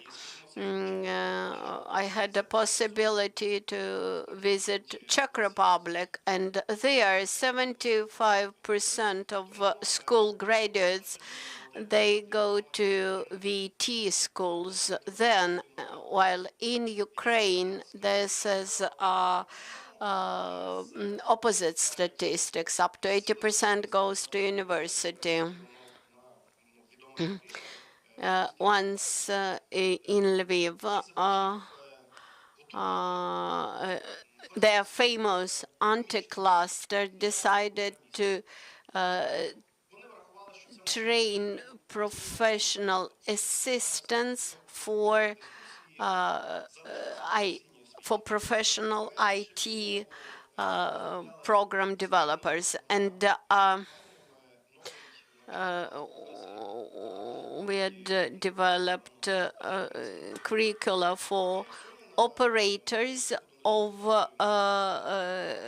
IT software, and now we have a competition for potential students. And the biggest issue is to involve good teachers. And if teacher is good, this teacher is able to teach. You're absolutely right, Irina. Let us come back to what Roman had just mentioned. Is it the deficiency of the approach that we inherited back from Soviet times. My son would not be a worker, while today situation has totally changed. A person who who has good skills and can do something with her own hands would never starve. And my question to you, how can the state popularize those working skills and popularize these working professions, and that a person need not teach for dozens of years to become a good specialist, and how to explain students that today you can master how to cook bechamel sauce and tomorrow you will be productive cook in Yevgen Klopotenko's restaurant. I have to confess that unfortunately VT training remains a bit stigmatized in our society, and before the Youth for Skills program kickoff, we realized quite good that we had to change that approach. As of today, absolute majority of parents want their children to get higher education, and VT schools are not popular, and working professions are not popular. Nevertheless, recently we have launched several promotion campaigns.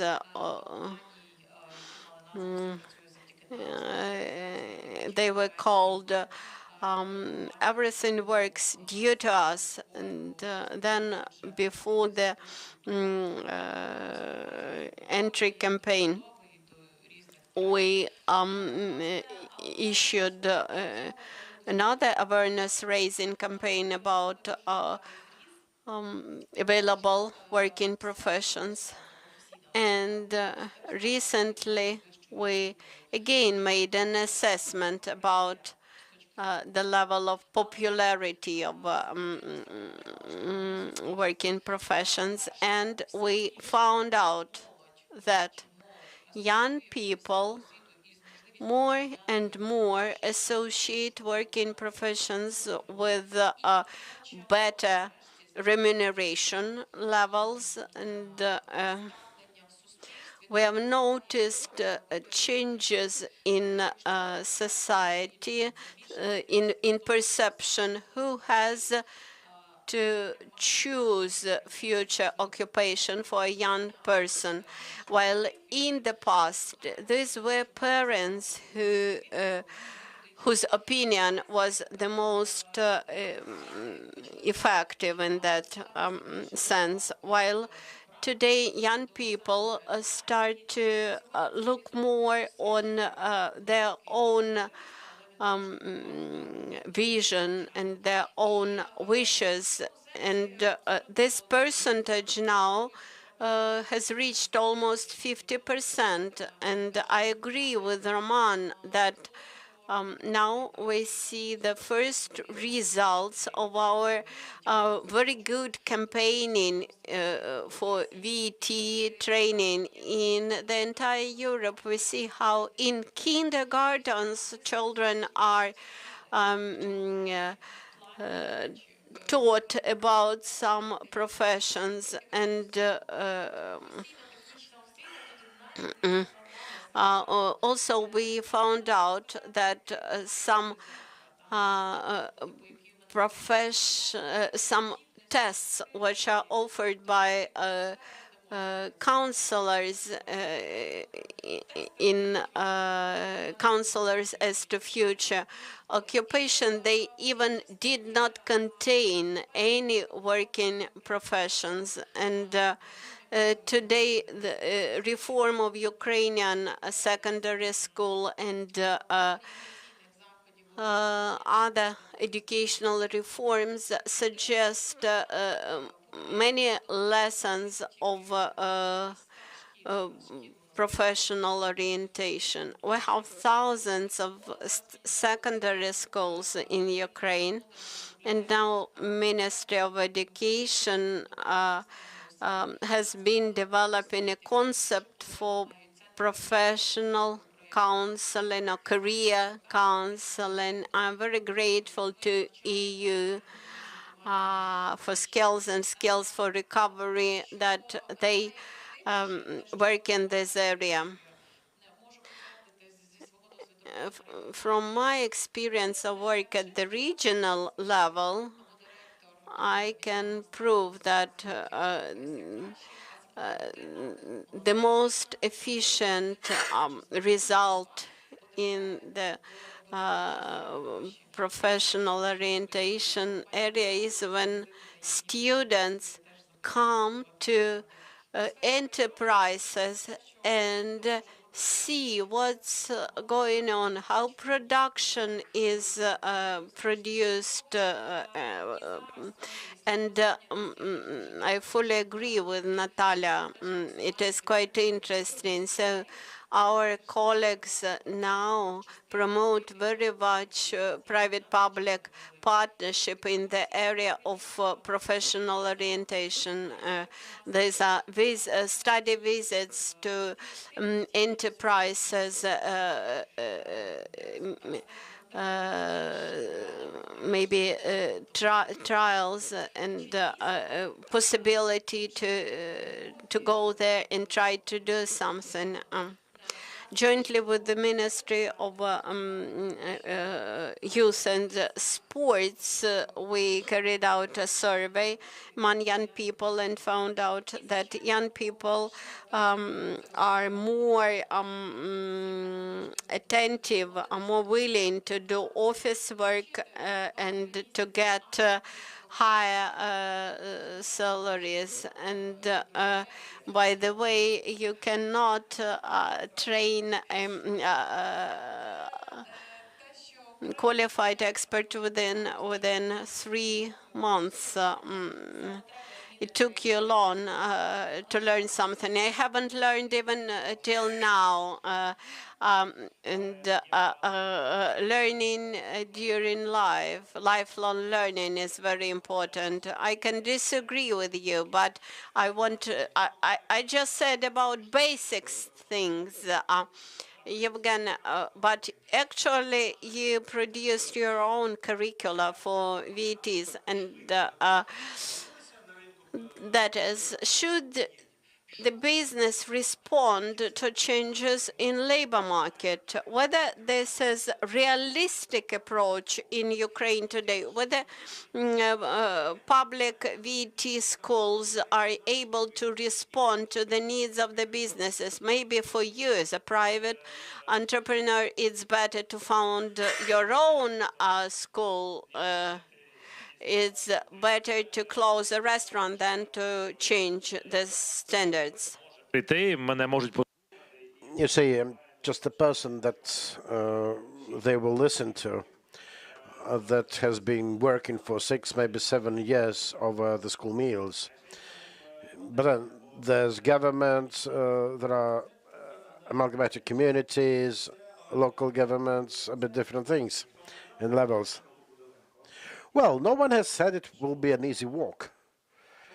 You know, let me put it like this. It would be a utopia for businesses just to pop in to change just everything. Being a restaurateur, I'm looking a bit farther, and whenever I come, I have to spend some time until I understand that I will be able to incorporate it.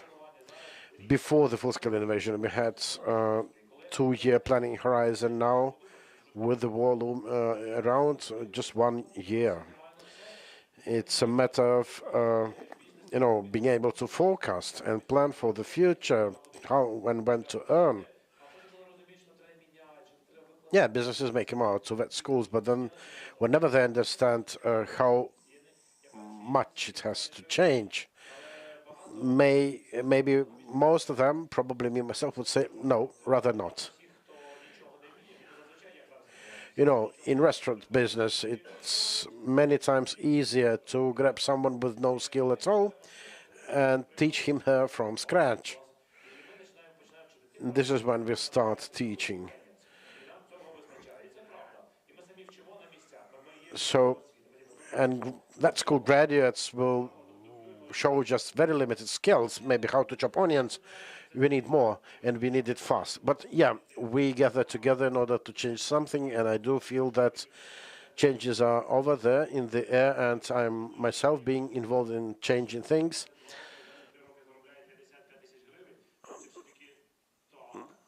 And yes, whenever I talk to vet schools and to tell them that low-level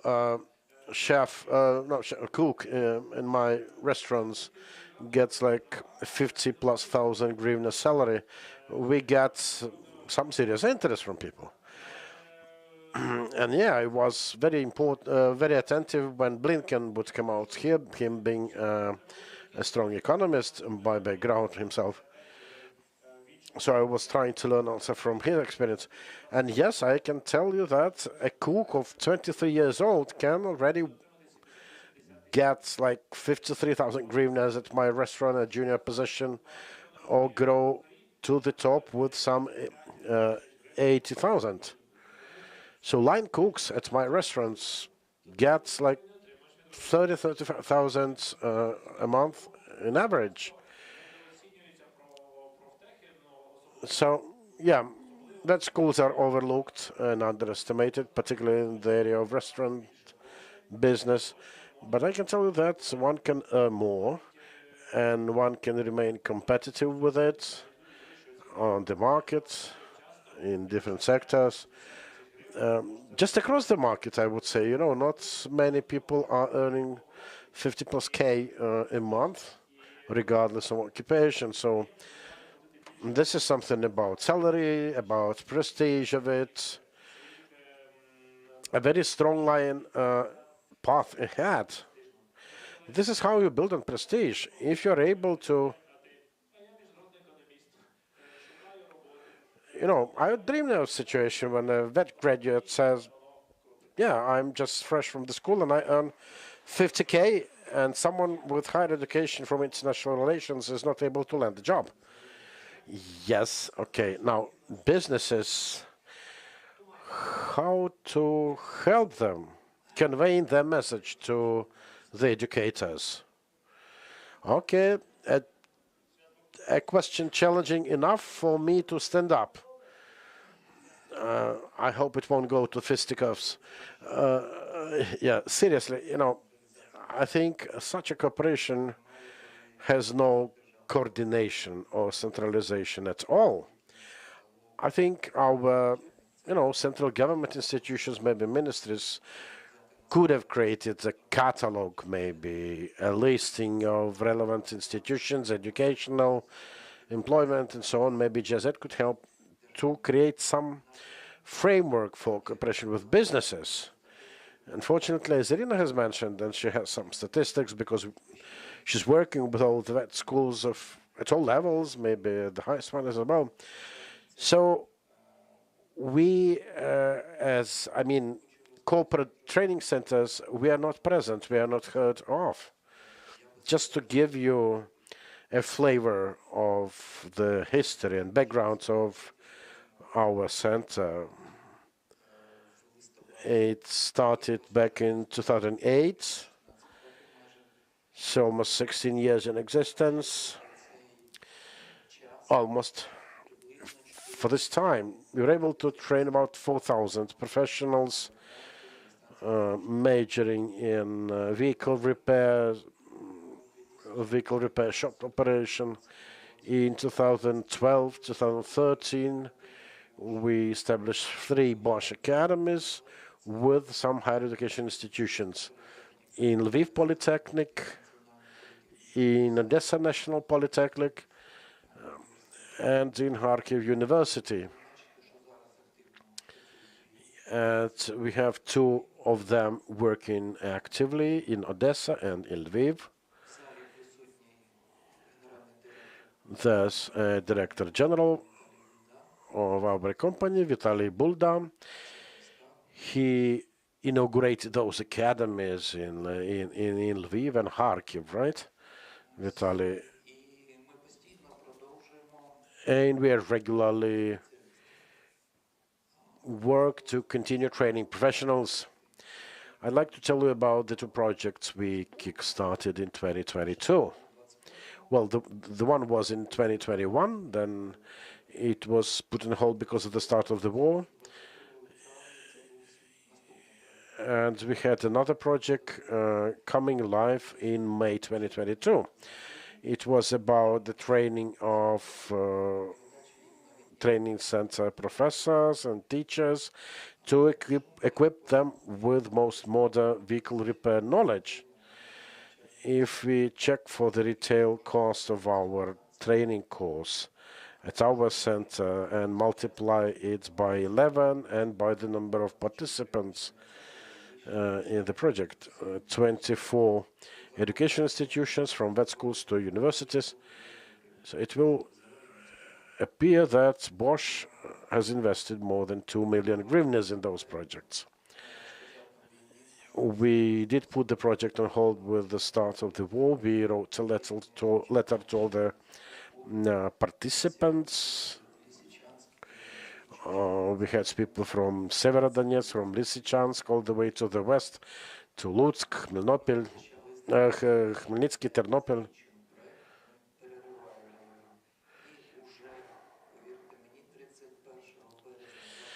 And on 31st of March 2022, we already renewed our trainings with the first one at the time of war.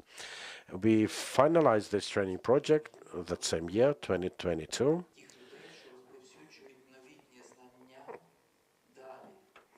So we do try to grow the number of people with top-notch knowledge. Then we 24 by 48 professors we trained for educational institutions to further disseminate knowledge among the students. Another project we performed together with our colleagues from the Polish Bosch subsidiary to help those people who, let's hope, just temporarily left Ukraine. We prepared some dedicated technical trainings for technical professionals abroad. And we had this training concluded with relevant certificates issued. We had also one training for, as we call that, non-technical vehicle repair shop professionals. It was meant specifically for women. You remember this very emotional talk from a success story from one of our participants recently. So it was in a similar vein. We had women staying abroad to attend the training. Перше, що би я хотів? Створити таку. So what I would want, first of all, a database of corporate training centers should be created. We need an ongoing communication.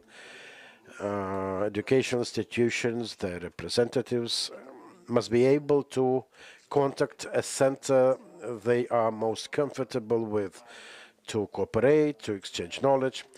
It shouldn't be a database as such, just bones. It should be done with some governing role in mind, whether from the central government, maybe from GIZ, aiming at providing some,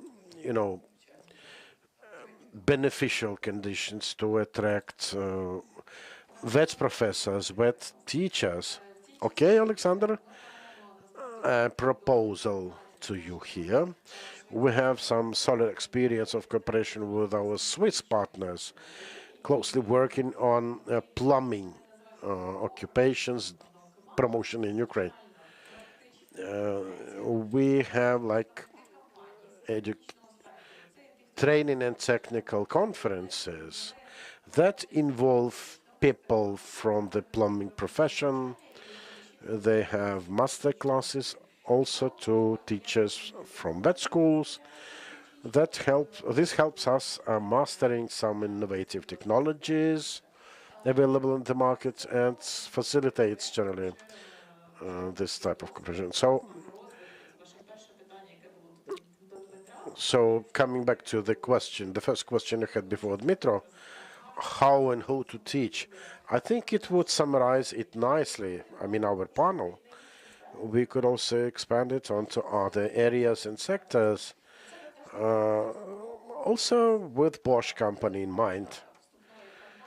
Early in this enrollment campaign for this fresh academic years, we at the ministry had a special vet-related website launched. A bit of advertising here, and if you go to this site, you can get full knowledge, full information about what occupations you can be trained in, where to go, what about recognition of those skills and qualifications, what is the duration of trainings, there can be even one-day training, what kind of technologies will be mastered, so some basic but comprehensive information is already there.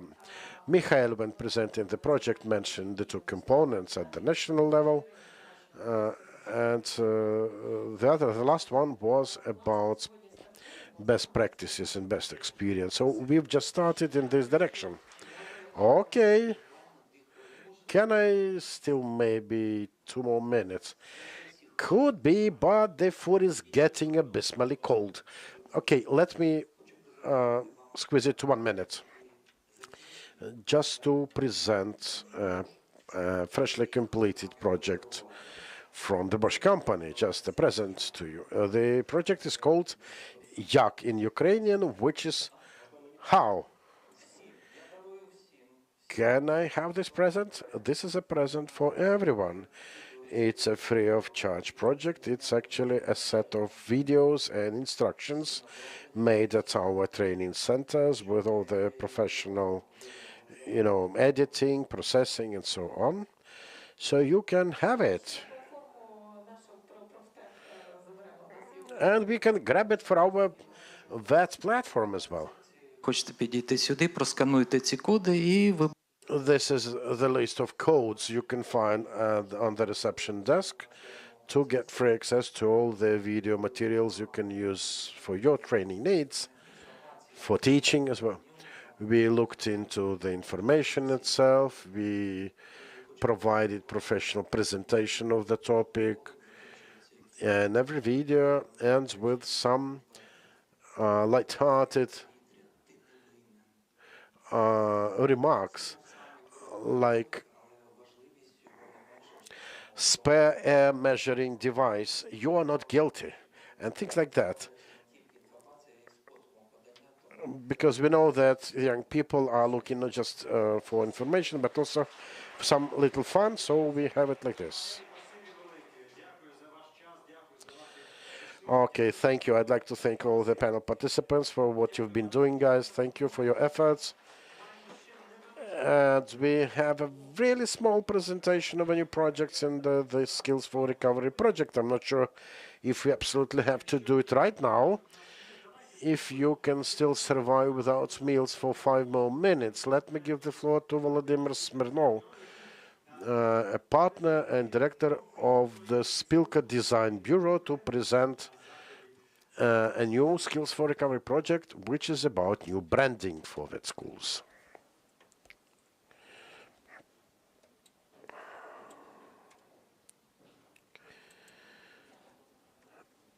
Clicker.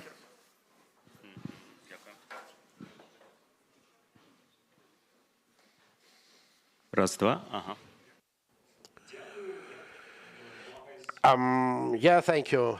Thank you. We'll try to squeeze into as little time as possible, not to overstay. I'd like to tell you a couple of words. It's actually a teaser for a larger rebranding project for all the vet schools that we had started early this year, at the beginning of it. There will be presentations also at some point because it was quite a job. And here is just a very small presentation. So what we had to do, we had to design a wholesome design system for some 300 plus vet institutions. Why? Because it is necessary for vets to be more attractive, more appealing, more sexy, if you will, with our kids and adolescents. And something had to be done about it. There will be a chance to see how we look now at the moment. Not really okay, and things have to be changed. Now, materials every vet institution will need. Here's a rather ample list from logo to specific outfitting of the training centers to literally sources. And again, it's about 300 plus institutions. If you would work individually with each of them, I cannot even imagine the amount of time it would require. This is how we work with individual business companies normally. But we had many more than 300 plus, so we had to think of a task in such a way as to make it implementable in short time without being dragged on for ages. So, okay, back to the future. Besides those technical specifications, we also wanted to convey some modern education-related vibes, looking at that experience across Europe, in private institutions as well. That was how we wanted to look. So now, what are we now? Like, check this out. Quite a rich, multifaceted picture. Everyone wants to look quite like an Oxford, Harvard, Cambridge lookalike. There are also some more pleasant logos to check. There's the one logo, I like it very much. It's an animated one. This cog, if you click on it, it is rotating, which is true fun to contemplate. Now, I don't understand everything. I don't understand that institutions have no professional designers or even resource sometimes. So good for them to be able to make whatever they've made for the purpose. So we actually wanted to do the following. It's not possible to design identities for each of the 300 plus institutions. From here, the idea of creating sort of quick assembly tool with the possibility to look into some individual specific parameters for each individual vet school.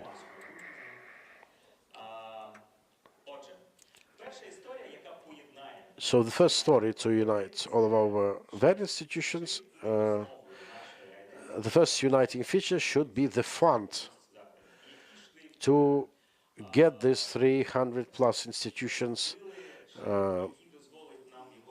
into the same boat. So this font should be used as a promo one. If we remember Harvard's logo, then they have an official, a heavy one with all those coats of arms and so on, and the simplified one with just the H letter inside. And we wanted to have something similar within a Ukrainian font for our vet institutions to be able to use it. Maybe to use switch shots for the sports team On the other hand, we would need a font for our training materials, our sites, our promotional materials. So we decided to involve Dmytro Rostvortsev, a Ukrainian font designer. This is the person who largely defines Ukraine's immediate future through the lens of fonts. Whether it's Ukraine or Ukrainian Railroad Company or other institutions, also nationwide, they use his creations. So now you are going to see ProfTech, a font with some specifics to mention. This is what you have on screen now. See how rich it is, and this allows us using such letters also for logo purposes. Some particularities of it. Але повірте, there will be a wider presentation with all the details, but now I will tell you that this font is built on the Ukrainian traditions of font making. So those individual parts of letters do correspond to the Ukrainian spirit, and they made it into this ProfTech font. The font is available in Cyrillic and Latin letters. There should be an animation here. Okay, yeah, it seems to be working. Why we need that? To show that this font is a dynamic one. Because if you remember the names of our vet schools, normally it's not just it's about something hard to swallow or pronounce abbreviation. And we still need to have a font that could mitigate it. So this is a font with adjustable spacing between letters that makes our abbreviations look better. We also needed a font for our training materials, our schematics. From here, a softer, I would say, font, available also in Cyrillic, in Latin. We have ProfTech Mona for schematics, for training materials. So this is our basic framework to support all of our design system. Another story, if we go back to our real-life self-representation, we will see that many times we have coats of arms and other such heavy constructs because we are representing the classical school, and from here all the pains. You do know that it all started in Middle Ages.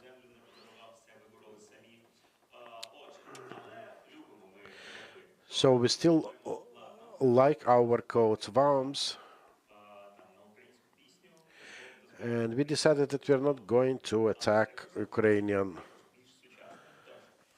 creative work, but we would rather consider alternative forms and formats of the coats of arms. Not of them resemble traditional coat of arms then. We also try to go across vet schools to see the type of paints they've been using inside for interior design and looking for other creative clues.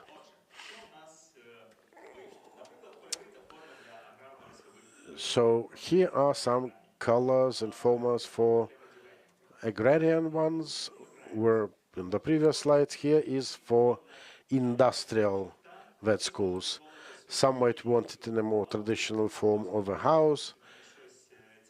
Another would rather go for a rail-shaped format. Same can be said of information technologies and related sectors. Services sector, designer, vet schools, the military have their traditional shield-like representation.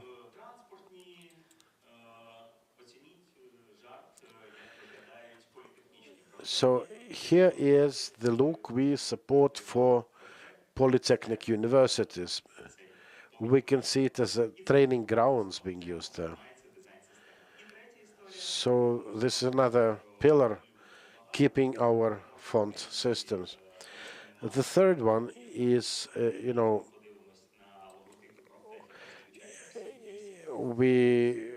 that we prefer having some images inside the logos. In vet schools corporate logos, they have a wild scatter of different images. It should not be like this in a simplified, standardized form. And so we decided to look for certain symbols that can be attributed or with which vet schools generally attribute themselves. So we had to impose some limitations on that. So we designed this system of signs. Not all of them correspond to our local history, local story challenge, but many of them are. So we have the fonts, we have forms and formats, colors, those icons. But before checking what we ended up with, let us see some numbers. More than 10 vet schools in different cities got their visibility with its rules. Many of them also got their brand books. So we have Rivne, Chernivtsi, Ternopil, Lviv, Nova Odessa,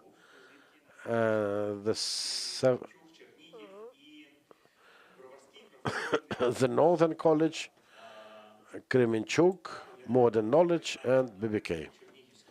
And so these were the logos, and this is the example of a Chernihiv vet school with a complete set of materials provided by us. So first of all, they get our promo materials, and these ones can be very attractive.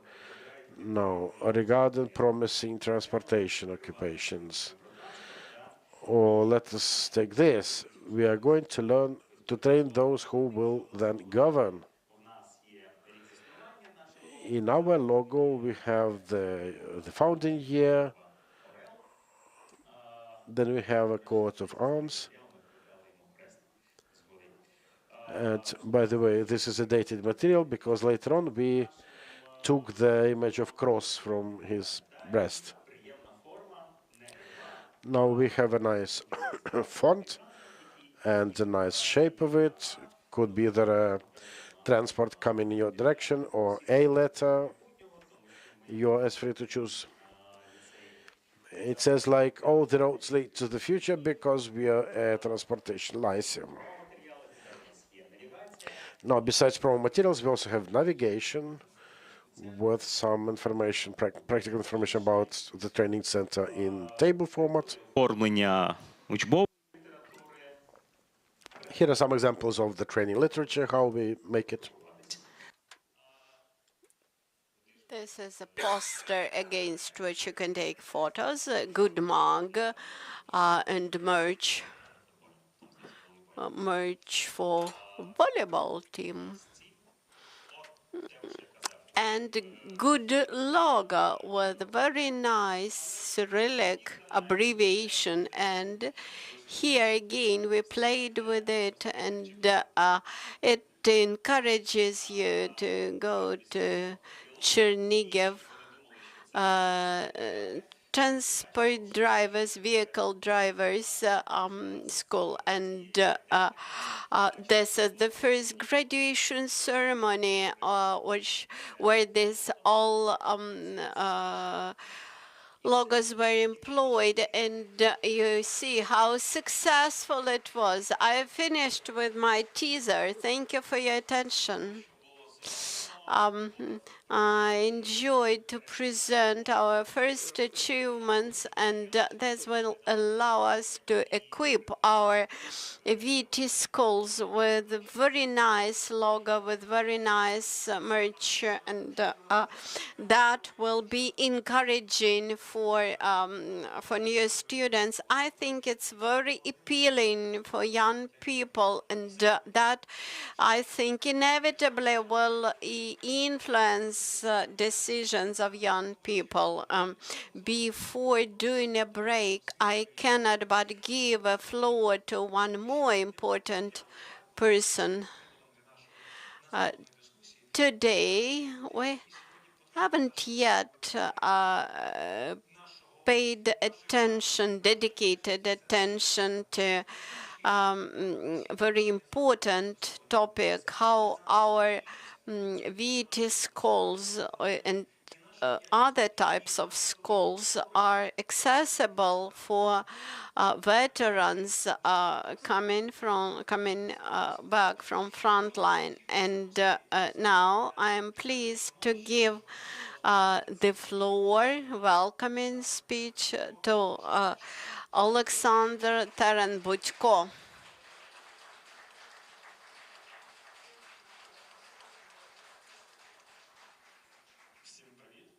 Hello, everybody.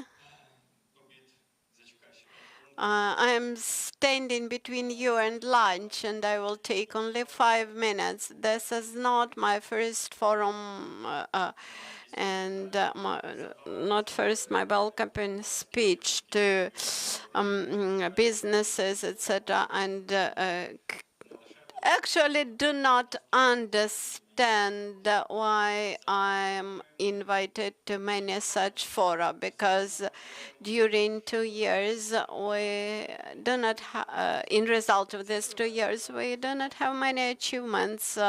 Each forum discusses how we can help veterans, and nothing changes. Everything which today is being done for veterans, with disabilities, is done by veterans themselves. I had to adjust my motor vehicle for my needs, and guess what? Who had done that? It was only my fellow veterans, and well, having nice tea and coffee is good, but doing such forum, please, and when you try to look how to help to veterans, start doing practical steps, because if you start discussions today, tomorrow you will forget, and the day after tomorrow, nothing would change. As for the adaptation and improving access, I will say something because I still hope that something could be changed. Both schools and working space should be adapted for veterans who become vulnerable group in population, because now they are among people with the disabilities. Both children with disabilities and veterans with disabilities, they cannot access to many schools and to many institutions. Let us introduce those changes. I think that among your families or friends, are people who serve in army, and after having injury, heavy wounds. People gain disabilities, and as disabled people, they have to adapt and to adjust to society instead of society to adjust to them. And while we continue to exist in this bubble, and veterans won't be able to do much for themselves. If you do not wish to implement accessibility, then do not raise this topic. As for education, when veterans come back from front line, and perhaps many people come not like me, and many of those people are in their young age, around 20s. They have gained combat experience. They had to make decisions in as crisis managers, and compared to civilian managers, these military crisis managers, they are prepared to much higher risks, and their skills could be much higher, and you may wish to try these veterans with good managerial skills in your companies. Then about working positions, people who left working positions, enjoyed the army, and being good managers there, they had gained better ranks, and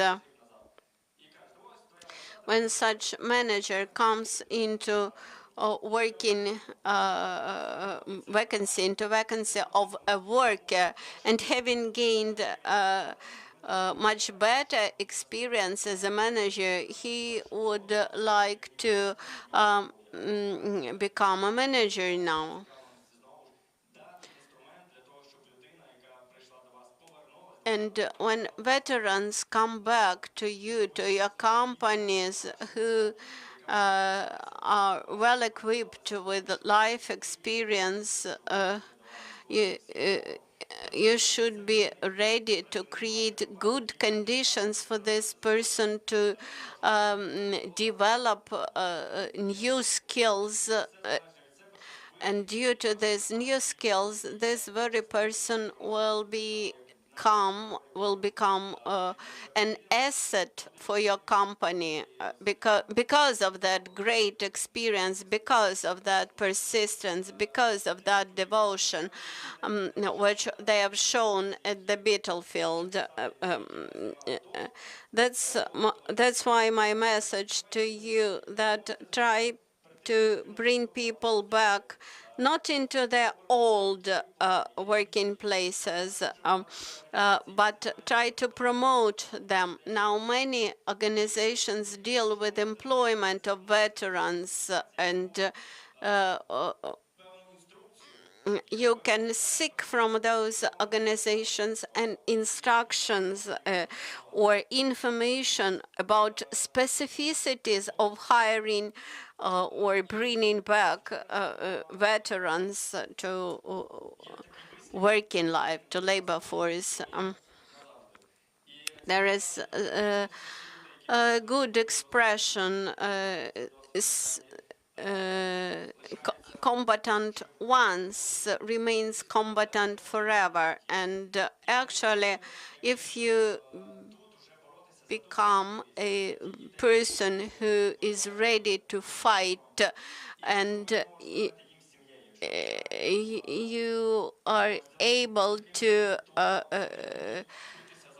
act as proactively, as equally in civilian life as you acted in the battlefield. So I think that all that good qualities should make veterans interesting to you as as employees. And what I would like to mention, there is such a company as an association, OTOS, and this is an association of blind people who produce something, and they do not have any state order. They get orders, they get commissions and assignments only from private companies, and this is my message. We will be able to win only if we will be able to act as a unity, as one civil society. Do not try to split into group of veterans, a group of civilians, a group of somebody else. And I hope that you feel yourself as true Ukrainians. And I think that many foreign countries now look at you, and you every day you prove yourselves that you are resilient and strong. And let you feel like resilient people every day. Thank you.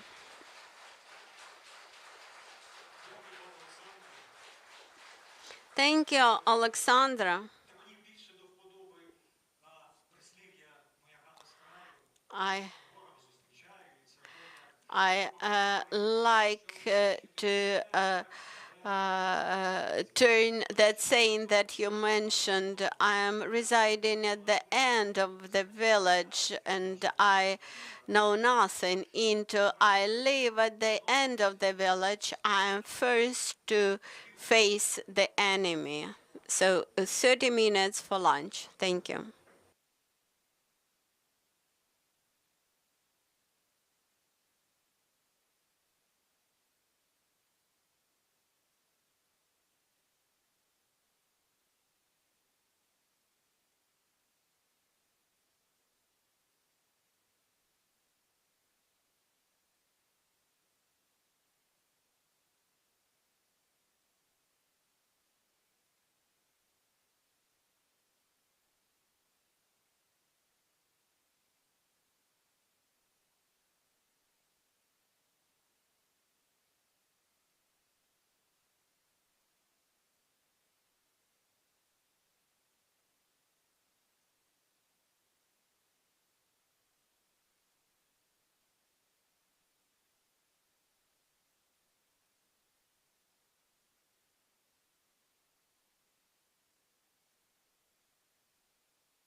Вельми шановні гості, запрошуємо вас до залу.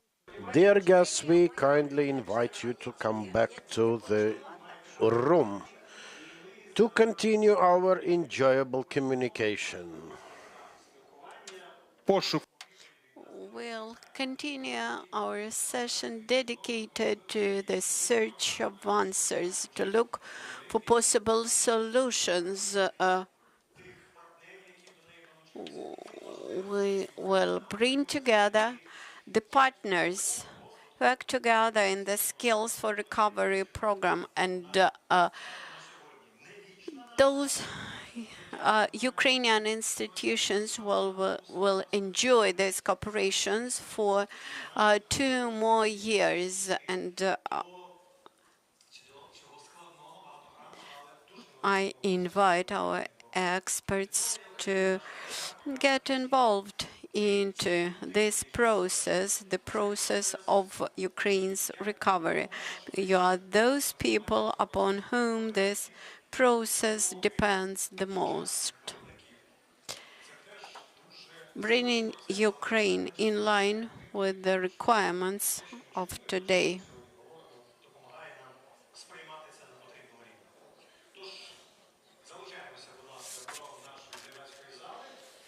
And once again, invite you to join us in the session room.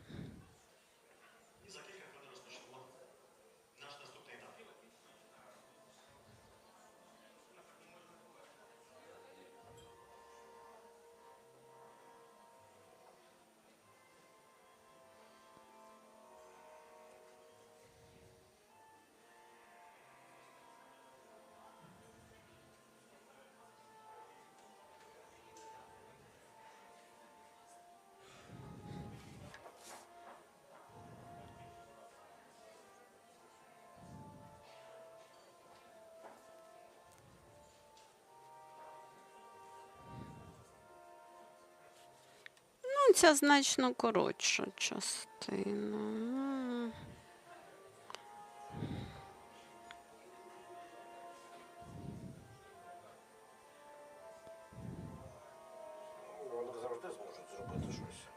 Making education and work accessible to all.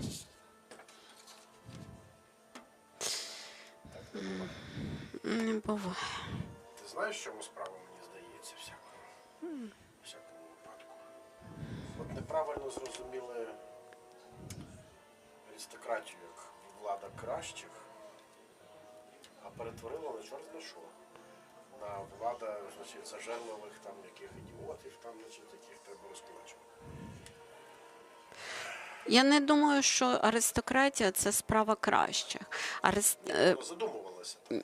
Ні, мені здається, просто люди, які мали владу як аристократи, вони її підтримували на тому, що головний аргумент – ти не можеш вплинути на природу. От як ти народився, от і все. Давайте будемо готуватися до нашої роботи, і для цього я знову ж таки попросив. Let us continue our work, and I would suggest to you to get ready for the polling. And this polling will consist of 2 parts. The first part will be simply important, the other one will be very important. And please answer the following question. What is your energy level before the second part of our work? And you can opt out of optional answers. You can see the possible options and vote on them. And you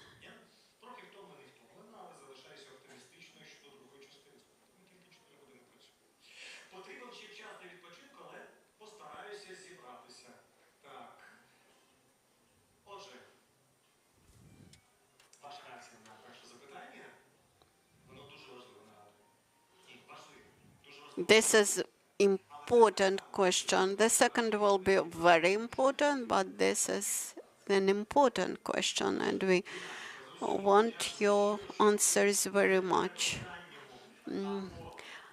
I understand your answers. So some people lack sufficient amount of coffee that will become available afterwards.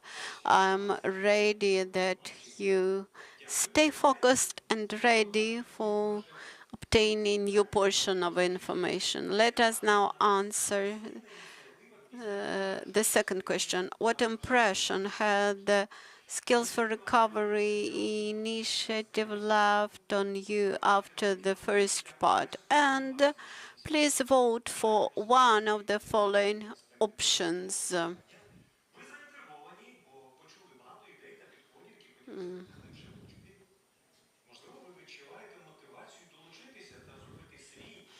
I think this provides good spectrum, possible options.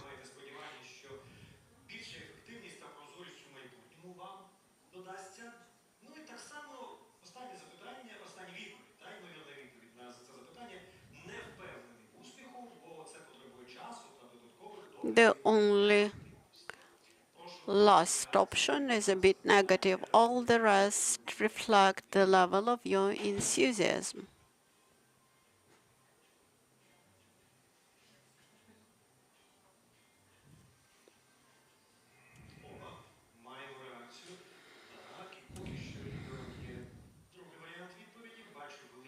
The second option, I see many opportunities for VAT sector development.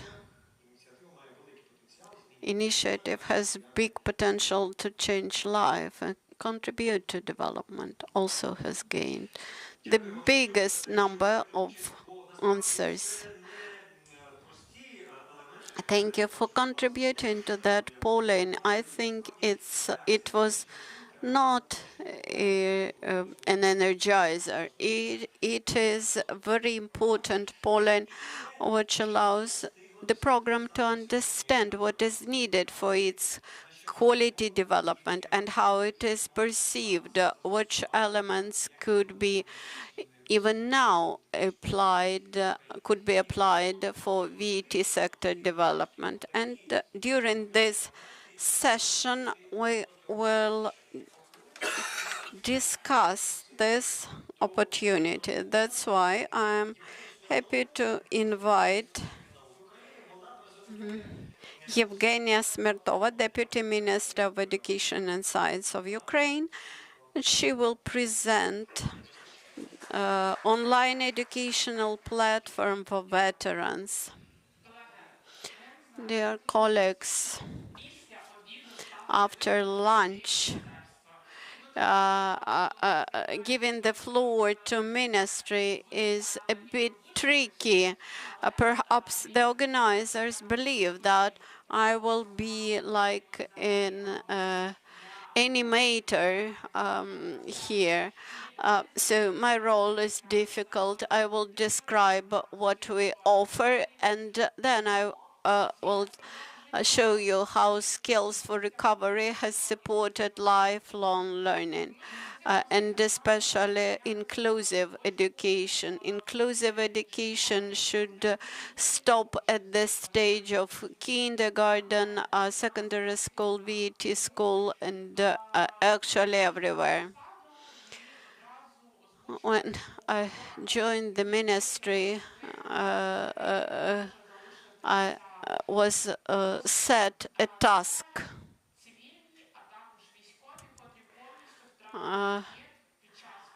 Civilians and former servicemen who lost sight, who became absolutely blind, and they have problems which should be solved. A contact point is a project which is designed for people who are blind. And we teach people how to pose themselves in space, how to use GPS navigation, how to use devices and appliances. And we already had 2 pilot groups who underwent that education. For example, Oleg, after severe injury for a year, he stayed inside his room, and he did not even use a white stick. And when we have brought him into the community of people with the similar disability, and after the training program, he became a famous blogger, and you can subscribe to his blog and read it. And he inspires people, cheers them up. So what are our next steps?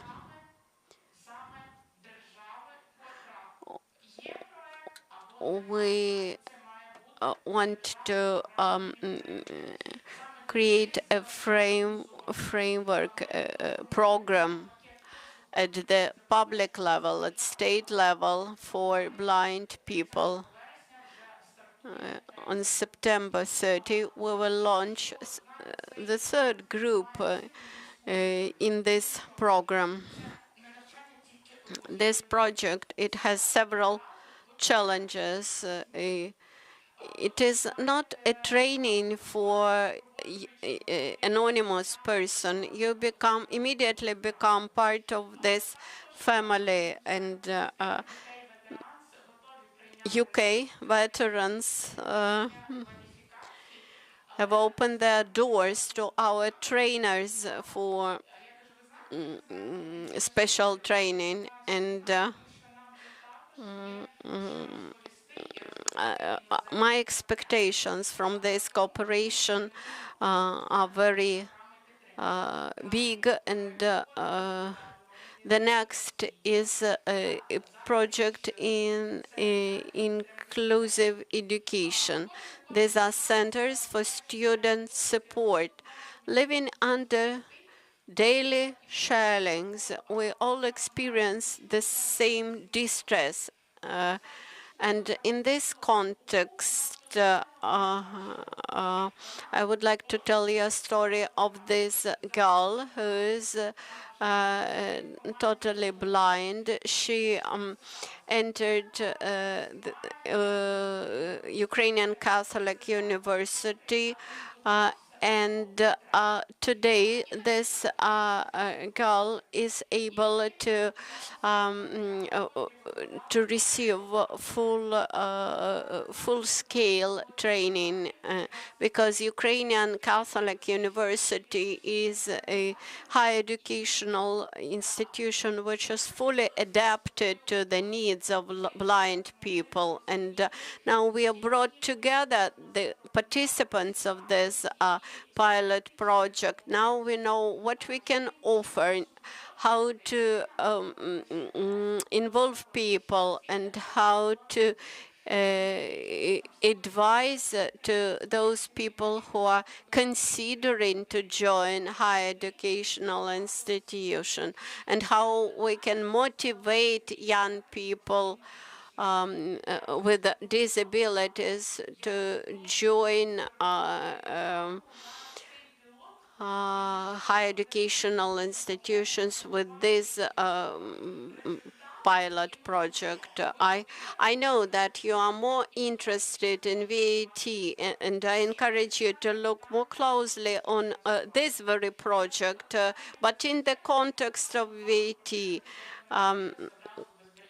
Thinking about accessibility, we understand that accessibility would not come within one night. to make the space accessible, we should realize which barriers do we have, and then we will decide how to remove those barriers. For people with sight disabilities, hearing disabilities, we can offer adapted websites, etc. So additionally to this pilot project for higher educational institutions, we may offer similar pilot projects for VATs. Now, when you understand about our core projects, I would like to present this portal for veterans. Not always our educational system is understandable for the veterans. We have the whole range of surveys, mostly these American surveys, which suggest that after gaining combat experience, servicemen or former combatants, they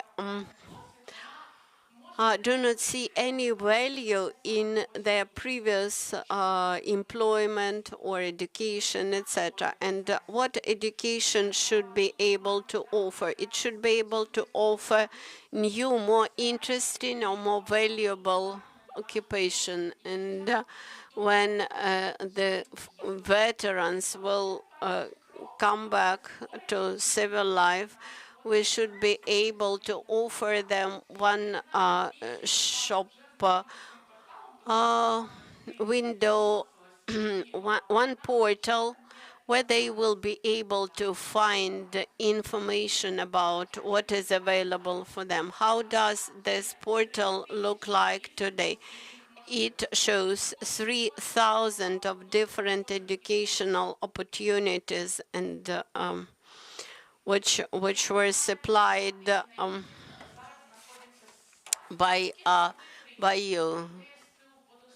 Since new state standards on accessibility were approved, now we introduce improvements to this platform, and next month you will be able to see it for person with any requests will be able to find something useful. There will be 450 educational institutions and some 3,000 of different training programs. This is how it will look like. So many videos. This is how it looks like now. And since you are all from the same area, I think that was you who provided information for that website.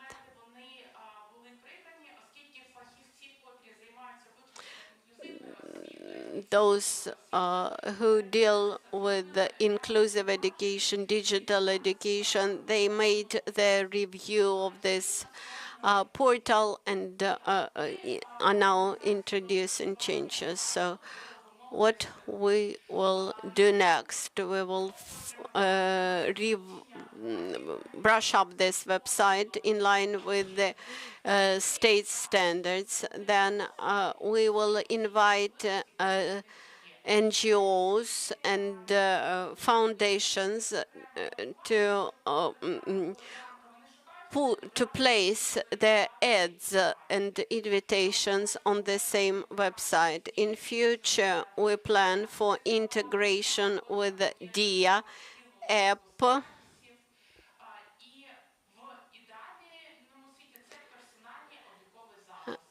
and eventually we will come to personalized accounts. Why do we need that? This platform will allow us to collect much information about the needs of veterans, how much time they spend looking for educational opportunities. For our website, also assessment of inclusivity, that assessments made by veterans is also very, very important. People will be able to assess whether we use plain language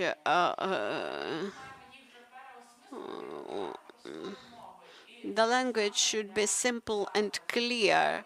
I encourage educational institutions to think carefully whether you offer physical accessibility.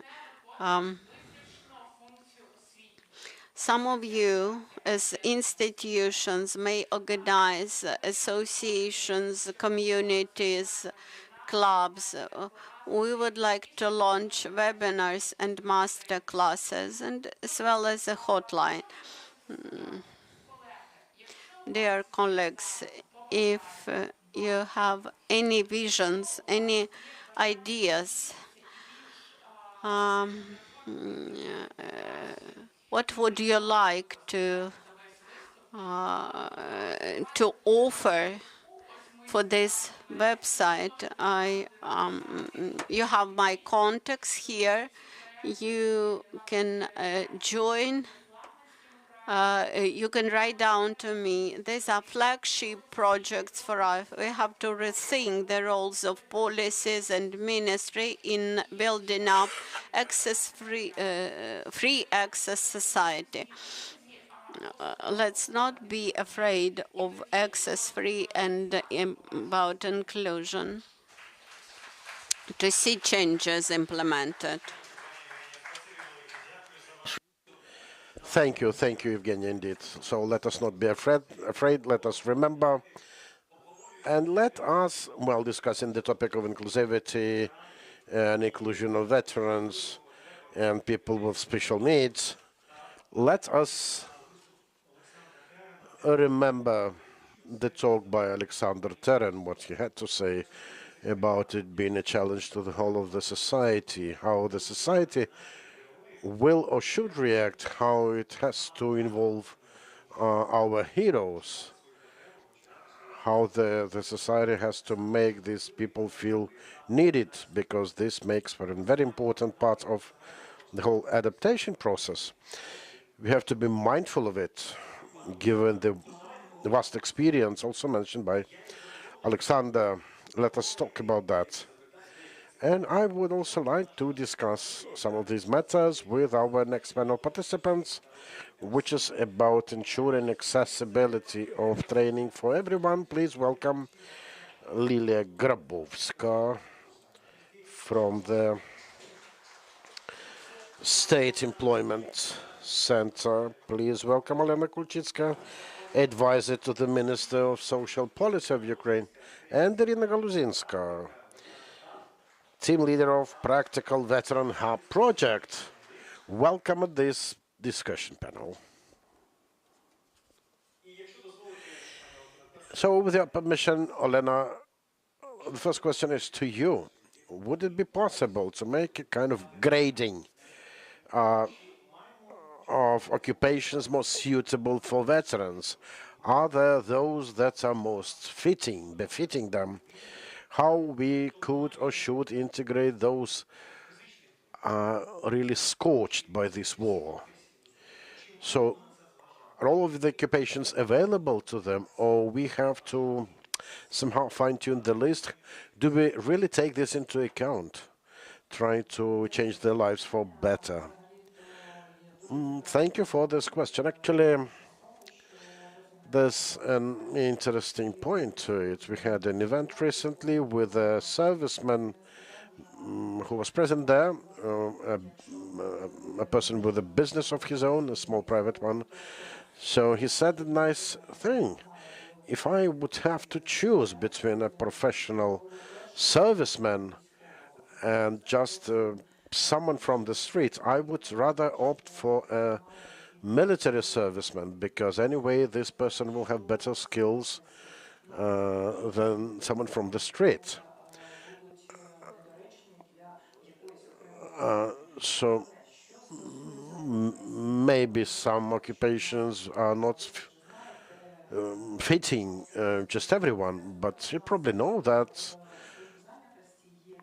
besides that department at the Ministry of Education, we also have a department at our employment service dealing with adult training, and we've had about 16,000 adults retrained through them.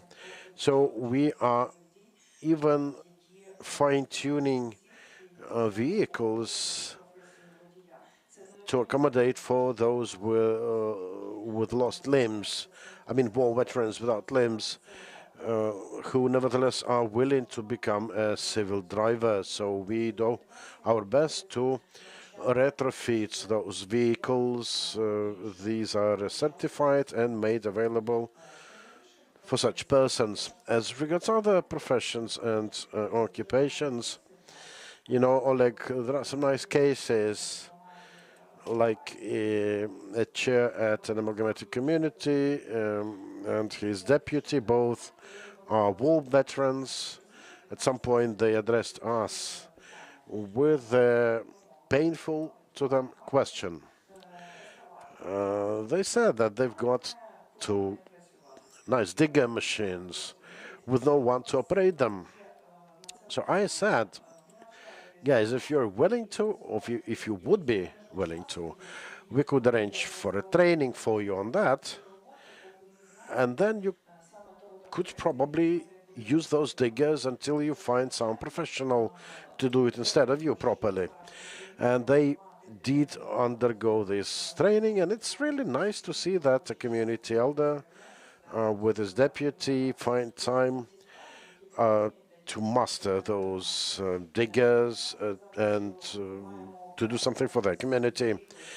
To say that we should not be limited with our choice of occupations, whether it is about war veterans or people with disabilities. The Odessa Center of Vocational Education and Training is barrier-free completely. But then we had the head of the War Veteran Association. He strolled the city in his wheelchair, and he said that, well, more or less everything is okay, but the hostel, this hostel is not entirely okay. It would be nice to refit it. Our educational institutions are not completely barrier-free, but, well, same can be said of our cities. Our cities are not 100% barrier-free, so that people with disabilities cannot sometimes even reach this educational institution, which means that our government will have to do some steps, because, you know, the sheer number of people with disabilities in need of such barrier-free solutions is on the rise. And it's already high time to make the whole of our country barrier-free, so that everyone is able to enjoy the totality of services available. By the way, we have the so-called Museum of Darkness in Kyiv. I and my team, we are a social group offering certain social services. At some point, we decided to visit this museum. And I can tell you that going in complete dark, I did understand at the point how challenging and frightening sometimes it can be. Even us, people with no visible, say, or tangible disabilities, need to be mindful of it. And I think it's worth remembering words of a veteran said today. It seems like all of us are doing something great in this direction, but this can seldom be seen by those who need it. So the question is who to address. We have a grant program for veterans. We went for a good start this year, and we already have lots of veterans, both sexes, getting our grants. They can go to the employment center to get the full package of documents. So we provide our services as a full service. It's not about us just giving someone grant money to tell that, okay, now go and do your best. We try to follow up, we monitor our people, we try to really solve the problems they have come up with to us. So, again, it's more about one's desire than some certain limitations occupation-wise. Okay, thank you. Now, Olena, we are talking now about how to tune our education institutions in the vets area to make them better accessible for veterans. So, yes, we cannot reach 100% adaptation, whether in cities or in institutions. Maybe it would be better to set up a dedicated institution, fully adapted to the needs of those who have it special. Maybe a separate institution would work best for veterans, for people with disabilities, or you would rather say that it's also a matter of socializing, mingling with the public to help these people reconstitute their relationships with the society. So how should we reshape? Thanks for the question. Actually, this is what I'd like to speak about today. Yeah, this is what I'm feeling now. Right. No way a segregation, regardless of type, will work for these people, for the whole of the public. And we have a nice example of it, which is our story. I think those people of older age who remember some Soviet time, you probably are better to answer it. How often would you see people with disabilities on the street? Yeah, if you're not having one in your family or maybe in your house. Exactly. I had a young girl living in a building opposite me, and I do remember her father bringing her to the vehicle to bring her to the institute, university. He was doing it in his hands every day for 5 years to help her finish it. And I can tell you that before that, those people, they probably were better away.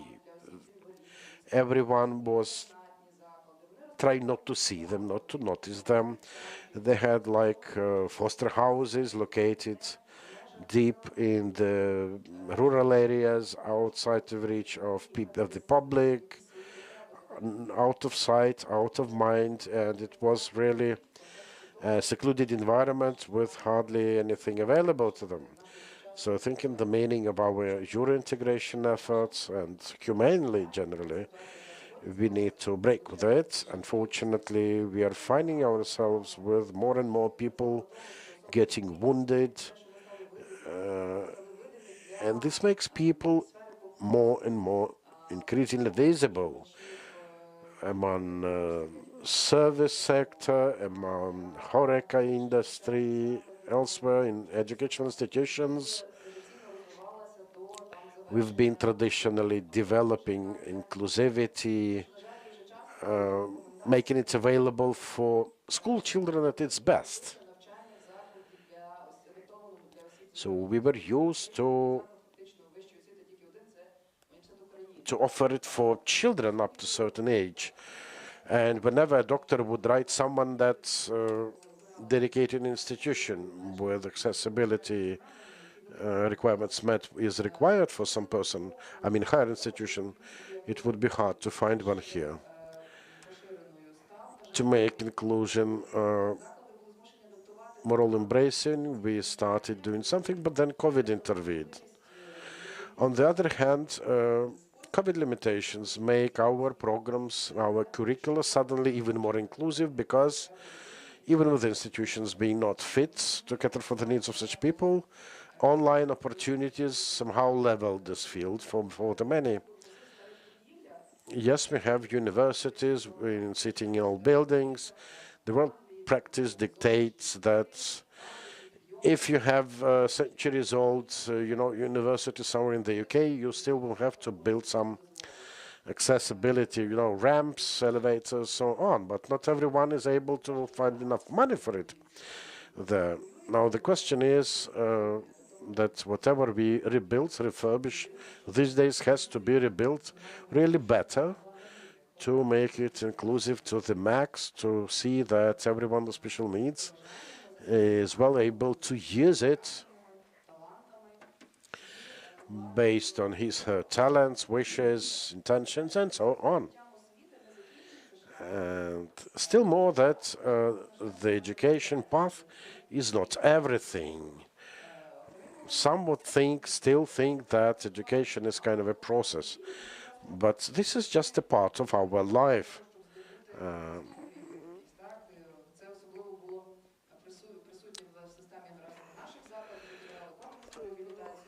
With our institutions providing comprehensive rehabilitation opportunities, some guys would get one occupation or one set of skill set after another just to remain in this inclusive environment with hopes of knowing more, so that maybe something will happen later on.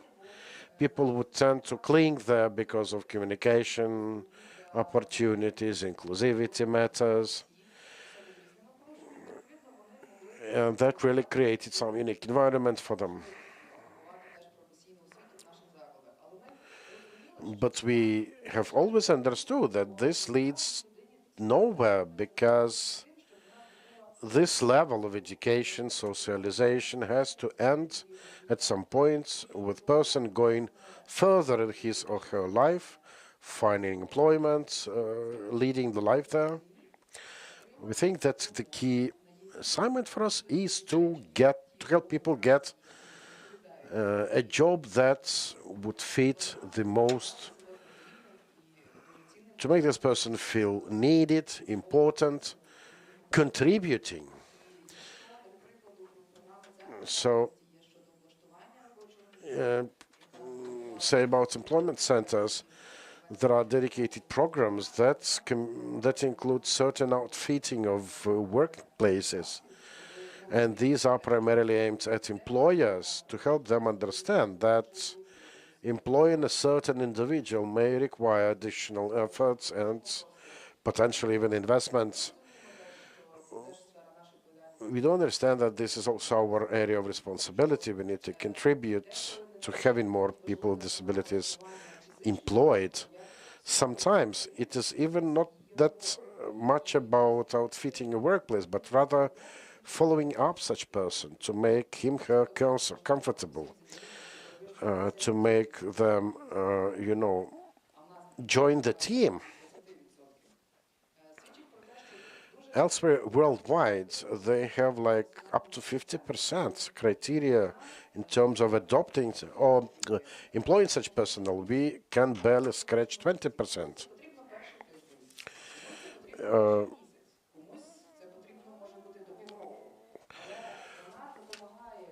Actually, our new programs allow people better understand the scope of job responsibilities, function.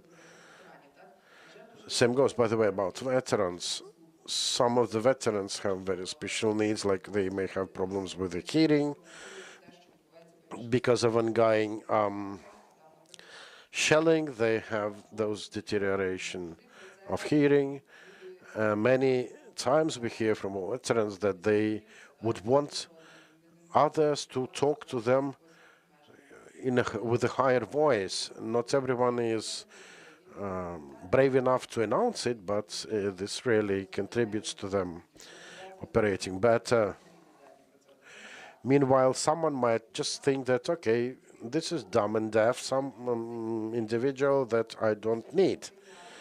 So such tiny, minute things are very peculiar and important. There are whole bakeries providing occupation for people with all sorts of disabilities, including the Down syndrome. Maybe there are certain limitations as to specific occupations, but not to say that these people cannot be employed. But at any rate, the first inception, if you want, period, has to be very specific, and this should start with vet school to help them, those who will employ them ultimately, to understand how to, engage, how to make sure that they understand each other. We have a separate project that is about social services to people with disabilities. This includes social counseling and support. And there was a case of 3 lads who studied as landscaping specialists in vet schools, and they were ready to become employed at some utility company. But the vet school itself was quite cautious about the guys. They were not sure if the 3 will be able, to do the job. So one of the tasks of the project staff was to follow up these guys, to help employers and teachers adapt to them rather than these guys to adapt to others. This is what Evgeny also mentioned. It's about us learning how to liaise, communicate with them, like with people with eyesight problems. It may be necessary for you even to describe yourself, to start some meaningful negotiation, conversation with them. So a lot of things for us, ourselves, to learn. This is the stigma that we have inside of us related to them. So it is us who have to overcome this stigma, whether we are employers or not. Like, remember the late Stephen Hawking. According to our existing standards, he would have been deemed completely non-marketable. Meanwhile, elsewhere, we already hear of efforts to implant computer chips in people's bodies to help them overcome the limitations of their own disabilities. So I think that the number of critical disabilities will ultimately be on the decrease, but we have to be constantly ready to support them, giving them the first chance, the first step. Thank you. Thank you. Now, Irina. Потреби хлопців, вимоги хлопців, складнощі, так? Probably you can generalize the needs of those guys. What is the key challenge? To retrain oneself or to find proper employment, proper place? And secondly, do fellow servicemen, fellow veterans, are the ones to keep their brethren abroad, to keep them on board, or it's also the task of the government and the public to do it? Thank you. I represent Veteran Hub. We are offering comprehensive counseling and support of the veterans, war veterans, and the next of kin. We are working with a group of those servicemen, also in terms of educational opportunities for them. We are analyzing their needs to create products and services in response. Because of that, I'm completely enthralled, dear Elena, with your talk. Indeed, we as the society, we seem to have lost this right time when we should have started our preparations for it. On the other hand, we are still in a situation when there are not that many veterans around yet. Not all of them have returned from the front line. Not all of them have returned to the prospect of peaceful life. Not all of them are already ready to look for training, retraining, employment, so on. On the other hand, sometimes we err when trying to describe to ourselves the portrait of such a person in need. We have no clear understanding of their needs, and we lose on that. So whenever there is a discussion with the civic sector, with the government there, many times we hear about quite typical needs of veterans that go unmet. And Alexander Terran's talk was a motivation, actually a pep talk, to tell us more that we are trailing behind and we need to go faster along the path. It's really cool that we have this opportunity of associating, uniting here in Kyiv, elsewhere. On the other hand, there are people, war veterans, coming back to their native villages, remote areas, townships, where they find no opportunity that they might otherwise find elsewhere in the bigger city. And, this whole barrier-free, accessible environment, I think this is a lifelong marathon that all of us will have to go through together, because ultimately this is our area of responsibility as a society.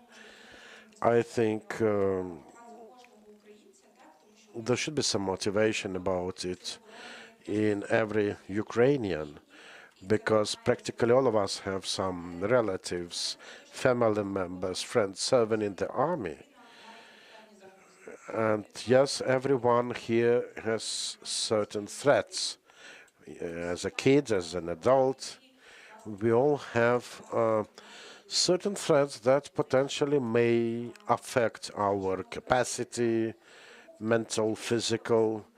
So it's, a kind of win-win situation when we are looking after our veterans, we're caring about them, we are caring about everyone risking becoming disabled. Veterans are still the priority, and we've been discussing today ways of informing veterans about options available to them. We kindly ask them to come join our veteran organizations, because we have a lot to tell them. We can tell them about the programs. I've got a couple of insights today.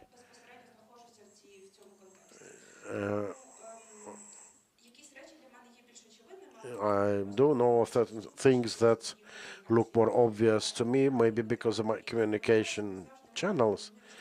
So veterans do not have the luxury of access to this. Many of them pay the first visit to us with just old button phone with no proper access to internet and having no opportunity of getting this information. They are disconnected, they have no contacts across social media. It can be an adult person, it could be a relatively young one, but all of them are in bad need of care and help. There's a separate group of veterans that are still employable in terms of their age. They could have been a boon to the market, but because of the available stigma, they're being left under the radar. I do hope that probably at some point we will come the full circle and find ourselves in the bad need of such people. Maybe vet school managers, maybe company owners have to better inform the government about such things that they come to notice in the work when it comes to employing veterans, seeing veterans, talking to veterans. It may become an influential effort if they done together. It's also very important to ensure this information accessibility all of our projects and products have to be strongly focused on those beneficiaries, our veterans.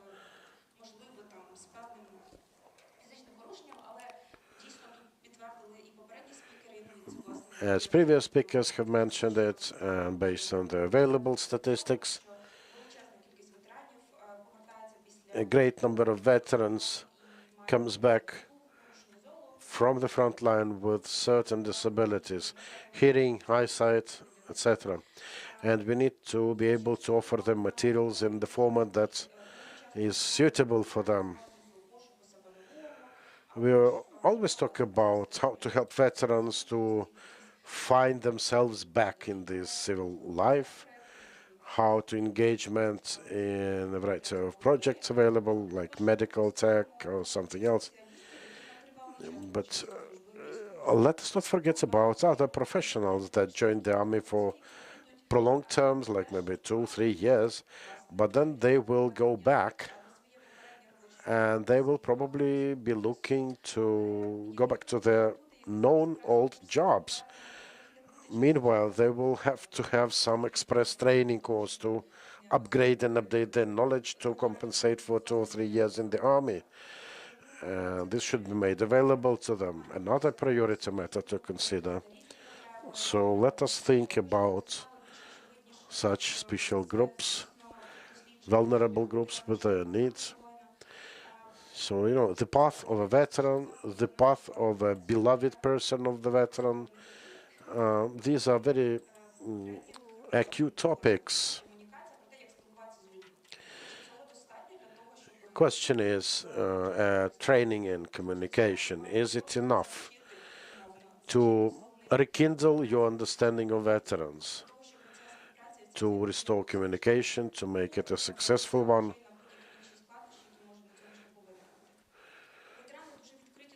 Veterans, you know, are quite open, sharing their feedbacks.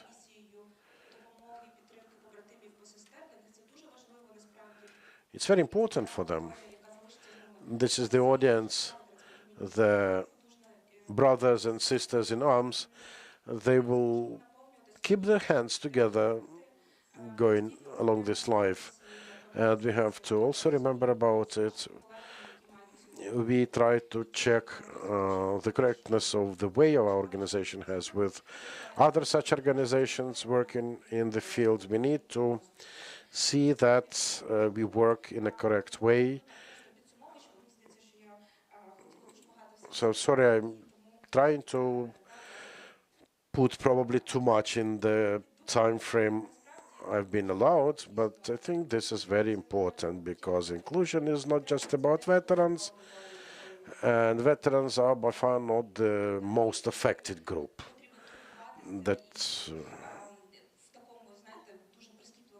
So they do not need too tough a care. Rather, they are the people who felt responsible for the country. And whenever they come back, they want to feel that the country feels and knows this. So I think everyone will have to participate in this great return of veterans to their ordinary lives. And we just have to be prepared. We have to avoid, you know, the feeling of sorrow of being late with that. So let us get prepared to make sure that we can lend them a hand when they come back. Thank you, Rina. Okay, Irina is yet to mention, but question remains about government involvement in the process of adaptation, in the process of following up one's search of job. So how can it work? How the government is to help veterans? Maybe fostering cooperation with employers, maybe using some sort of carrot and stick approach, or introducing certain percentage of employees to be from among the veterans at an enterprise, or some other way. You know, actually, as it has been already said, we have an active employment program that involves certain compensations to employers for employing people with disabilities, and we already have some early results on that. Employers have developed quite an interest in it. Many employers say they are ready to welcome back their employees who had left for the front line. Not every time the people can return to the same job, but the employers say that they are increasingly ready. And also they truly count on this government-sponsored compensation program. On the other hand, entrepreneurs are not always ready to do this. It's nice when a company, an enterprise, an office is ready and has opportunities of setting up barrier-free environments. On the other hand, we talked to Ukrainian railroad company Ukrzaliznytsia. They have quite a lot of guys coming back from the front line. And we've been told by this railroad company that they have some technical limitations that prevent them from ensuring proper employment for people with, say, lost limbs, because the technological processes prevent them from it. So it's not about one's wish or lack of it, it's rather about certain technical limitations. So the government is already doing certain steps, and it will continue doing steps to help veterans adapt. Because you're completely right. We are yet to see and feel the great number of veterans coming back from the front line, coming back to the public, to their normal lives after whatever they had to go through. As I'm roaming vet training centers, I can tell you that we had about 700 of such guys undergoing training. And many of the graduates or would-be graduates say that they intend to open business of their own rather than finding employment. So it's already a certain change of the vision of the future. And the grant program I've mentioned, it's open opportunities of opening one's business, and many fellow veterans feel themselves a family that they will flock together to join their efforts and do something together. And so they would take grant and create like a joint company. As they put it, I'm talking to someone like me for things we want to do together. And this is already a phenomenon, and we see that they do something that is in demand among the public. So the government continues doing what it can. Сьогодні говоримо про адаптацію наших військових. Lena, we today been discussing the adaptation of the veterans, physical adaptation. The question is whether we should dedicate more attention to the mental adaptation of veterans, and if yes, then at what we shall focus on. As a ministry, we more deal with those people who come to us after injuries, after being wounded. And in this component, psychological rehabilitation becomes very important. One of the ministry's program is about prosthetics provided to the former servicemen, and today the ministry can offer primary prosthetics and advanced prosthetics up to 1 million of hryvnia. That's why I would like to advise you to raise more money for drones, not for prosthetics. Actually, 6 billion hryvnia are allocated for prosthetics. Perhaps at the moment after surgery, when veterans realize that they lack limbs, but in the period after surgery, some veterans try to panic, and they want to resolve this issue to raise money. And some people simply do not know what is available. Nevertheless, we spread information, we make information available, and on TikTok, etc. And we understand that during treatment, immediately after surgery, people are even not prepared to perceive that information. But I would like to remind you about this peer-to-peer program.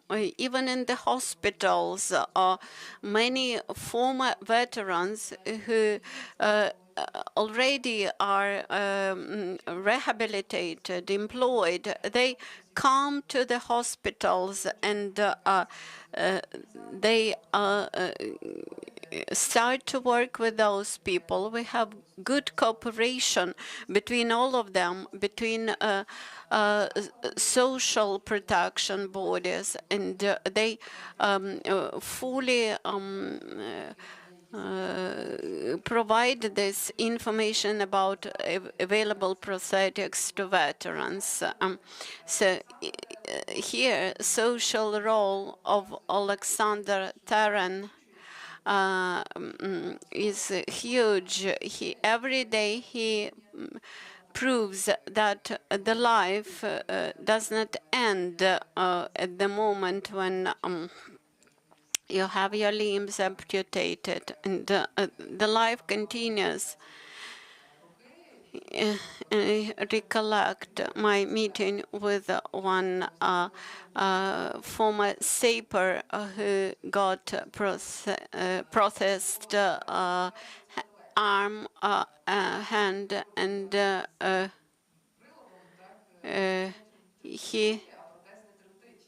he said, "I'm ready to go back to the front line, and because now I'm even stronger. I have better functionality in my processed arm than I used to have before the injury." The work with psychologists becomes very important, and during immediately after surgery, during treatment, many people perceive that as a tragedy, and we have established the rehabilitation teams which have to rehabilitate people physically, and they have to rehabilitate people psychologically. Actually, prosthetics requires additional physical fitness training, because usually prosthetics are very heavy, up to 10 kilograms, and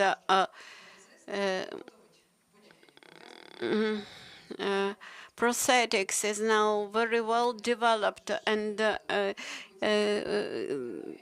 are very advanced, and when prosthetics which are being developed, they are tailor-made for the needs of each person, and in this process, they are in full contact with their doctors to understand what is needed. But in this context, the psychological preparedness is very important.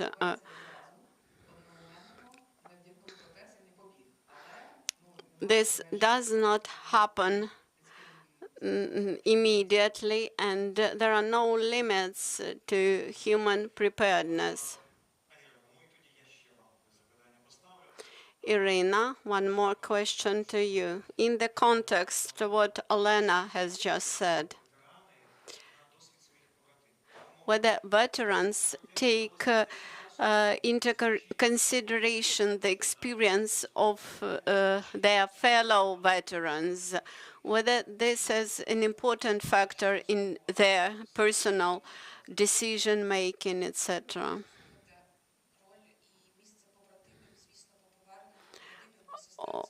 Of course, the experience of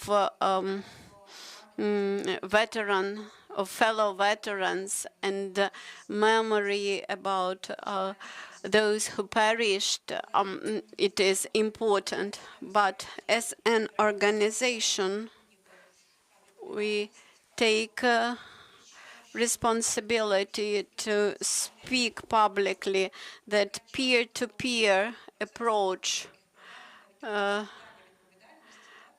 sometimes may be dangerous.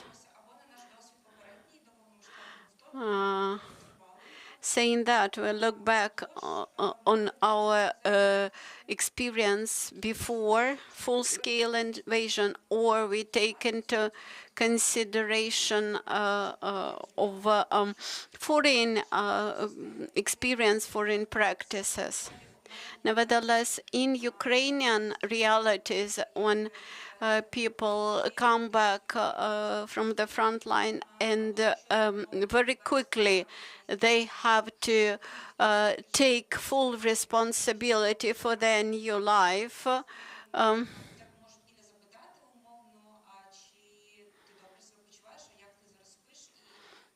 quite often these people do not pay sufficient attention onto their health situation. Our generation of veterans is not shaped yet, and we do not have a procedure when veterans, like in the US, when veterans come back, they have some time for recovery, and later, when they are more or less fully recovered, they could be involved into this peer-to-peer program. And as of today, these peer-to-peer programs could become very exhausting and traumatic for those who start to do this counseling. And of course, this is not true, or this is not about, in general, about human relations, I mean, about friendship, etc. But it is about, definitely, it is about the risks of work with broader number of your fellow veterans. Our veteran hub amounts to 150 people, and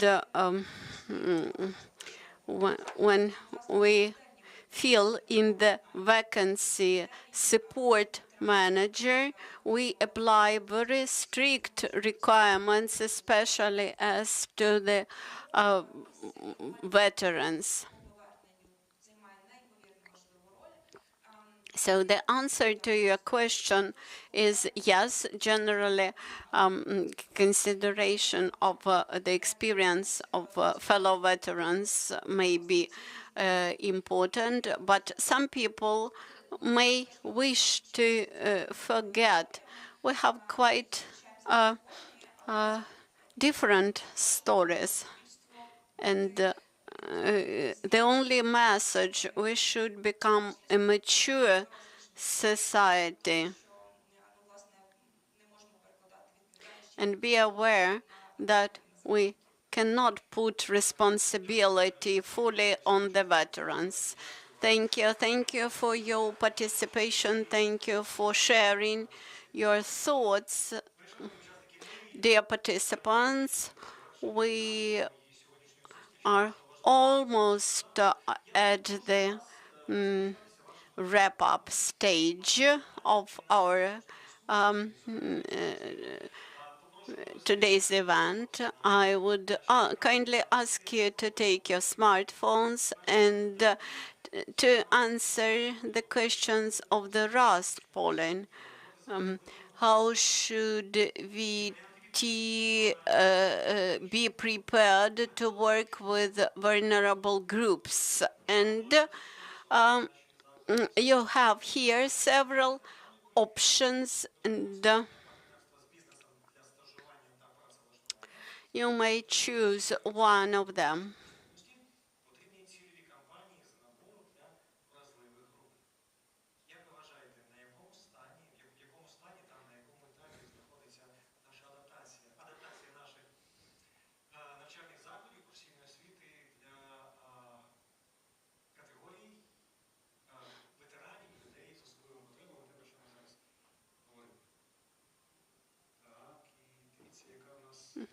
Look, how interesting dynamic do we have?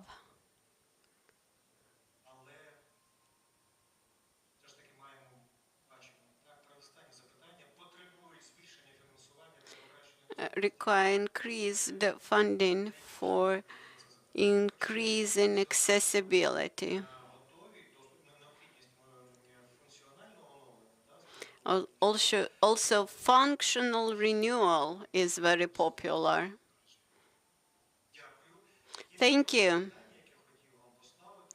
And the second question which I would like to pose to you, what should be done to overcome barriers in education and the workplace? And again, you have a good set of options.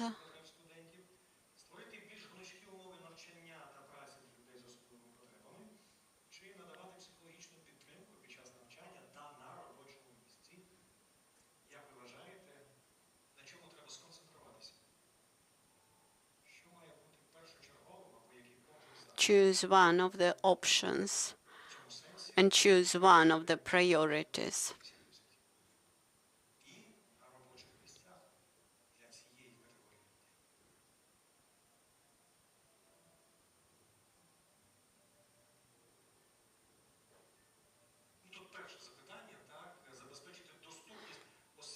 To ensure accessibility of educational and workplace.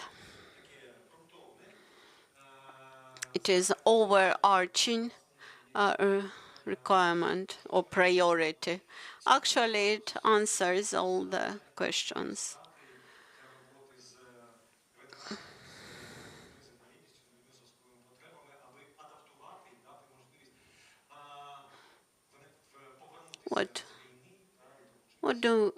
What we need to provide to the veterans to ensure accessibility. With that, official part of our conference could be deemed closed. Today we discussed the challenges of VT. Today we have discussed challenges to the educational institutions and especially those imposed by the aggression of our enemies. And what we have to tackle and address. We are very grateful for your participation. We would like to thank to our international partners, to Skills for Recovery joint action. And 4 years, it's not a long period on one hand. On the other hand, this does not allow us to postpone these efforts and this calls for action, because this country has to be changed to become better, and this is the task for us. I hope that you will take this task, tackle it. This is for those who want to build up this country, to live in this country, and to raise children in this country in order to bring happy future closer. Thank you. I hope that you are inspired with today's meeting in your everyday work, and I wish you all possible success. Thank you. Оці пристрої, які є в нас. Please do not forget to bring back to our technicians your headphones for translation. Thank you. Відповідно, нам повідомлять, яким чином ми зможемо їх собі на пам'ять згодом отримати. Ще раз дякуємо. Гарного дня.